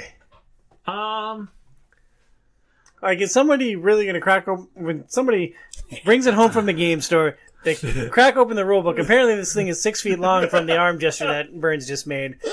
And, like, they crack open the rule book. How long until they're actually playing Millennium Blades with friends? It's probably not new player friendly. That's why I was, like, going with Dominion at first would be my answer. But, like, just amongst the conversation, I'm like, anti-dice, mega cards, fun and chaos. I gotta mention it, so... Yeah, I literally didn't think about this at all because I was just going to be judging you guys silently and vocally. It's not new player friendly at all, but Battlestar Galactica is the best game without dice. Yeah. Dice on that. That's what I wanted to mention for what was it? The first topic, like direct confrontation. Yeah. And also cooperative. It could be in both. Kind of. Well, and then also just so everyone knows, in terms of like Tom's micro segment of his top 5 mechanics, Trader was not mentioned. But if you are playing a Trader with Tom, Tom is always the Trader. So remember that rule. It is unbelievable. Like, my luck is always either on fire or on ice. There's no middle ground for me. So I am the Trader in Hidden Trader games a disproportionate amount of time. It is just crazy. But that's not what we're talking about, so I'm going to give Burns the point on this one. I love dice. What should I play? Oh, I totally mind blanked what I was going to say for this one. I love dice. Warhammer 40k, obviously. You roll dice to roll dice to roll dice in that one. No, I'd say roll and writes is like my generic blanket statement. They're like a ton are beginner friendly. A ton have fun mechanics, and you can find almost a theme for anything these days for them. Are you going to nitpick him taking a genre as opposed to a title? Oh, so Wilson gets a pass. Because I'm going to get this one for sure. Yeah. I mentioned Warhammer, though, so... Yeah, pretty good. The final answer, Quarriors, final answer. Well, that's biased. I call this... I was even going to say Quarriors. I was going to say One Deck Dungeon, which is a dice placement game with a fantasy theme where you're fighting monsters and overcoming traps. But you're right, Burns. It is Quarriors. Quarriors is the best. Yeah, Quarriors is a dice building game. You buy monsters and spells that are represented on dice. You pull dice out of your bag, you roll them, and you try to score more points than everyone. And it is just a timeless classic. Quarriors. Timeless classic. You heard it here first. It is. It's both timeless and a classic. It's a masterpiece. Are there good board games based on video games? There are some that are and some that aren't. Some of the good ones that I've played or that we've played, Bloodborne and Dark Souls are both pretty solid board games. Dark Souls is both an awesome board game in its own right, but also a phenomenal adaptation that takes a lot from the source material. Complicated, like a new player trying to grok that movement in fullness is really going to struggle, but like once you get into the flow of it, it is a truly remarkable game. Devil May Cry was fun too. That one maybe be a little tricky for new players, but I mean, if you have somebody teaching you, like Brian was able to pick it up relatively well enough, so Yeah, if you have a Tom and Burns, like any board game is surmountable, right? exactly. I had a hard time with this one just because a couple things with this one. So my answer would be Darkest Dungeon, because that's one of the few I've actually played, and that one, in my opinion, is the best adaptation of the video game. And I know it's a slog for the like management of everything, and not very beginner friendly. But I think I think this is actually a trap for new board gamers. Is video game based, because we've seen it time and time again in Kickstarters of these big, glorious, grand Kickstarters. Like, for example, I was super upset. I really loved Elden Ring, which was like kind of my first Dark Souls-esque video game I played. Hey, Burns, what do you think of that one? Well, we know that. He doesn't like it. Okay, moving on.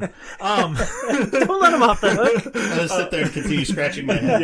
I literally was at the time. But the publisher that did that video game literally released like the first 2 regions for like $400, and they're like, don't worry, more expansions to come. And it's like, if you went all in on like the first couple regions, I mean, I want to say the game was up to like $600-700, and I'm like, hang on a second, if I want to eventually get all this, which who knows how long it'll take, because I haven't seen that they've released an expansion yet, even for the rest of the game. It just seems like a money grab when they grab IPs without it being fully thought out. And some of those are like, we're going to have a zillion expansions that each have one big miniature and one other little mechanic that goes with it.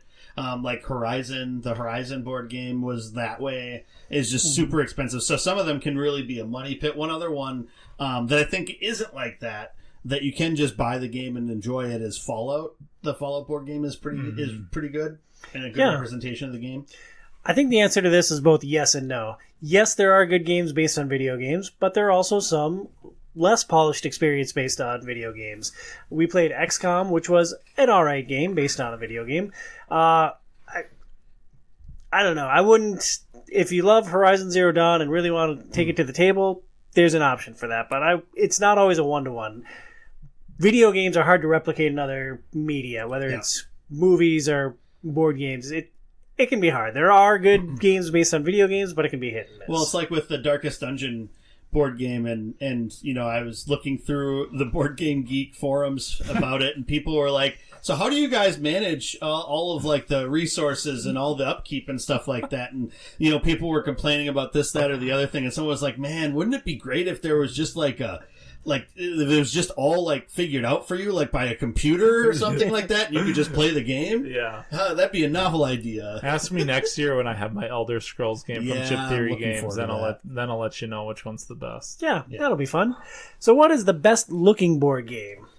For me, it's Merchant's Cove. It has a really colorful and vibrant art style that is unique. And it fits the sort of it fits like the nature of the game, I think, really well, and it being like a fantasy setup. And I really like the folding craft cardboard like materials for like the ships and the different and like for all the different like merchants, all of their like shop stuff is made out of that, and I just think it looks really nice, and it's a really cool looking game. It's one of those games where it was like when I got it home and I put it together and I like was looking at everything, I was like, I am super satisfied with this. It's like the most satisfied I've ever been from like a Kickstarter game that I've bought. Seeing that we're in competition, I really want to hate your answers, and I can't hate this one because I agree. Like, Merchant's Cove is awesome, but my answer for this is actually, I'm going to go with Burn Cycle, but Burn Cycle with an asterisk. You have to have the brass minifigs attached so you can have like the miniatures on top of your chips, and I feel like it has a pretty cool commanding presence on the board. I think that's a lot of fun. In terms of best looking board games that Tom would know, so I might be able to get a chance point from him on this. Otherwise, I'd say the Uprising, Curse of the Lost Emperor would be mine, because you have all these fully colored acrylic cutouts for all of your army, and then on top of it, your bases that you're building actually have multi-layered miniature parts that you build. Okay. So you have your camp, and then you can build a wall. Well, guess what? There's a wall piece you can put on it. You're going to build a tower, so you can put a tower now. You can build both and have a walled tower camp. And then, like, as the enemy is like building fortresses out, you stack them up, and their level is associated with how many levels are actually physically on the board.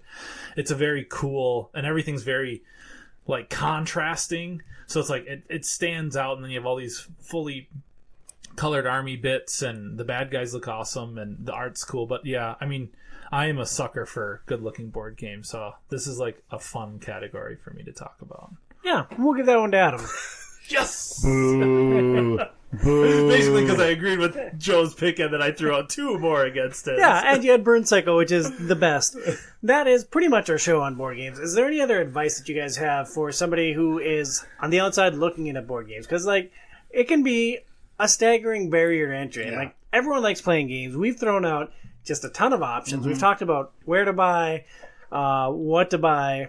We talked about different mechanics. We talked about different themes. Like, what other outstanding advice do you guys have for new board gamers as your closing thought? Well, so once you get into buying some board games, you'll find out that your collection will go from 5 to 50 pretty quick, probably, Yep. If you have the disposable income for it.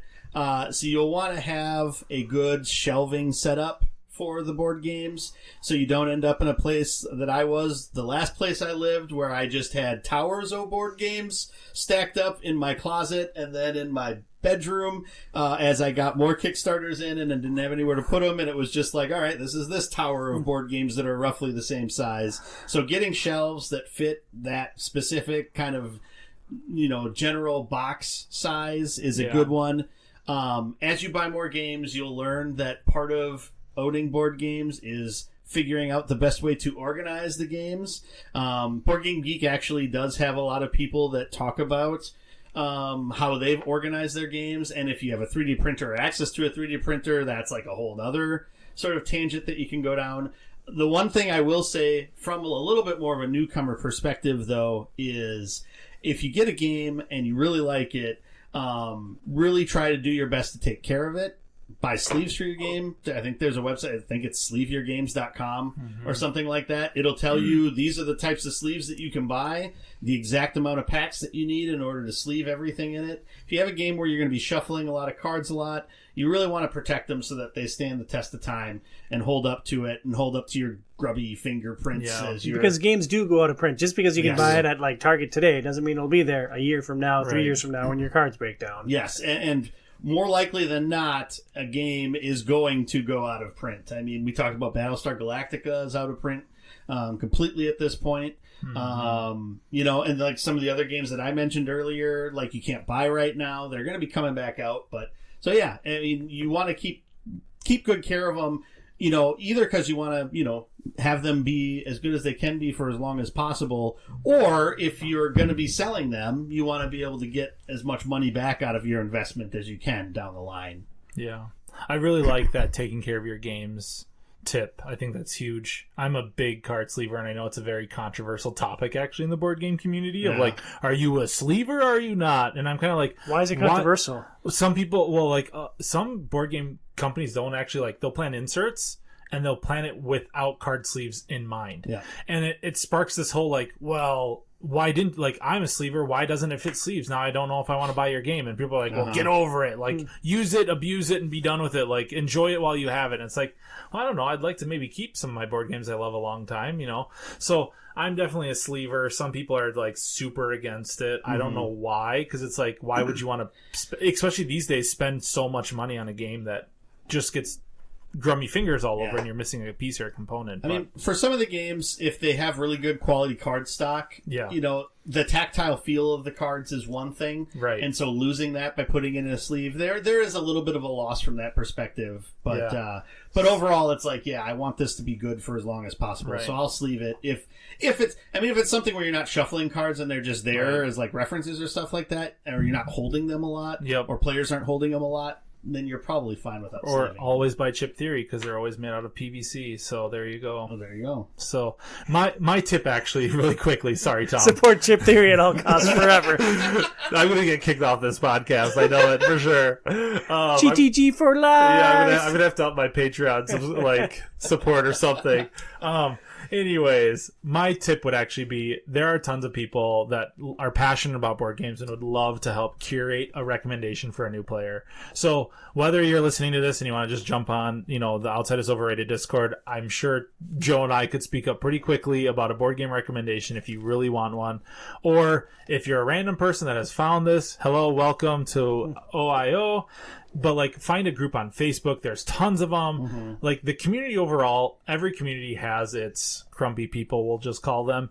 But for the most part, the board game community is pretty holistically together, wanting to create a good experience for everyone. Mm-hmm. And you can ask with confidence that people aren't going to make fun of you. If you go to a group and say, "Hey, I'm a new board gamer, I don't know where to start," or whatever, you're going to probably get more recommendations than you want, but you'll actually be able to start a conversation with some of those people as well. So find a friendly local gamer and ask for help too. That's, I think a good another advice. thing also, and this will be my last one, is go places where you can play games. So either, I know Game Center up here in the cities has board games that you can just grab off the wall and play. There's a lot of board game cafes and stuff like that in different places that have similar setups where you can do that. I think that's a really good way to get an idea of different types of games and see if you like something enough to want to buy it. Otherwise, going to board game conventions, Gamehole Con was a lot of fun in Madison, and that's a much more doable scale than Gen Con. Yeah. Gen Con, wait till the board game 400, not the 101 level. If you're at the 101 level, you shouldn't go to Gen Con. It's just going to scare you, or hurt you in some way. Look how I turned out. Yeah, exactly. You don't want to be a madman like him. But yeah, going to one of those more local cons that's board game focused can be really good also. Or finding a place where there's board game nights where people bring games and play. That's another good way to find a community of people that play games if you're not around, if you don't already have a group that does it. And here's what I'd say. Buy a game. Start by just buying a game. Pick a game, buy it. Learn your game. You got to play it by yourself, watch the videos, read the rule book, learn your game, and then share it with somebody. Mm-hmm. And then if you love it, awesome. Keep playing it or buy another game. Just start with one and really learn your game and then share it with somebody else. Because it's a hard, not a hard hobby to get in. You just buy a game and you play a game. But everyone likes playing games. You can always find somebody to play with you. So start with one and build from there. Sound advice. Just do it. Yeah. Basically, just do it. That is Board Games 101. Next month, Joey, Brian, and I are going to break down the Samurai Show Shogun. We're also going to play the second half of Ghost of Tsushima for our standalone Game Club segment. So if you've been playing along with us, great. If you haven't, jump in. Burnsy, you've already seen Shogun. Are you excited to revisit this thing for the podcast? Oh, definitely. 1,000%. Gonna read the book as a companion piece for it? I'll probably read through bits of it. I don't think I'll be able to read through the entire book by the time we get to that episode, but we'll see what happens. You gonna give it the old Tales of the Borderland treatment? I mean, I've already read it before, twice at least. So I've read the book before. I'll watch the show again. Yeah, I'll definitely watch the show again. So my question to you is, does Brian remember that that's what we're doing next month? I'm sure it is. I'll see him Friday. I'll remind him. Thank you so much for listening to Outside is Overrated. Please review us on your favorite podcast platform and support our show on Patreon at patreon.com/OiO.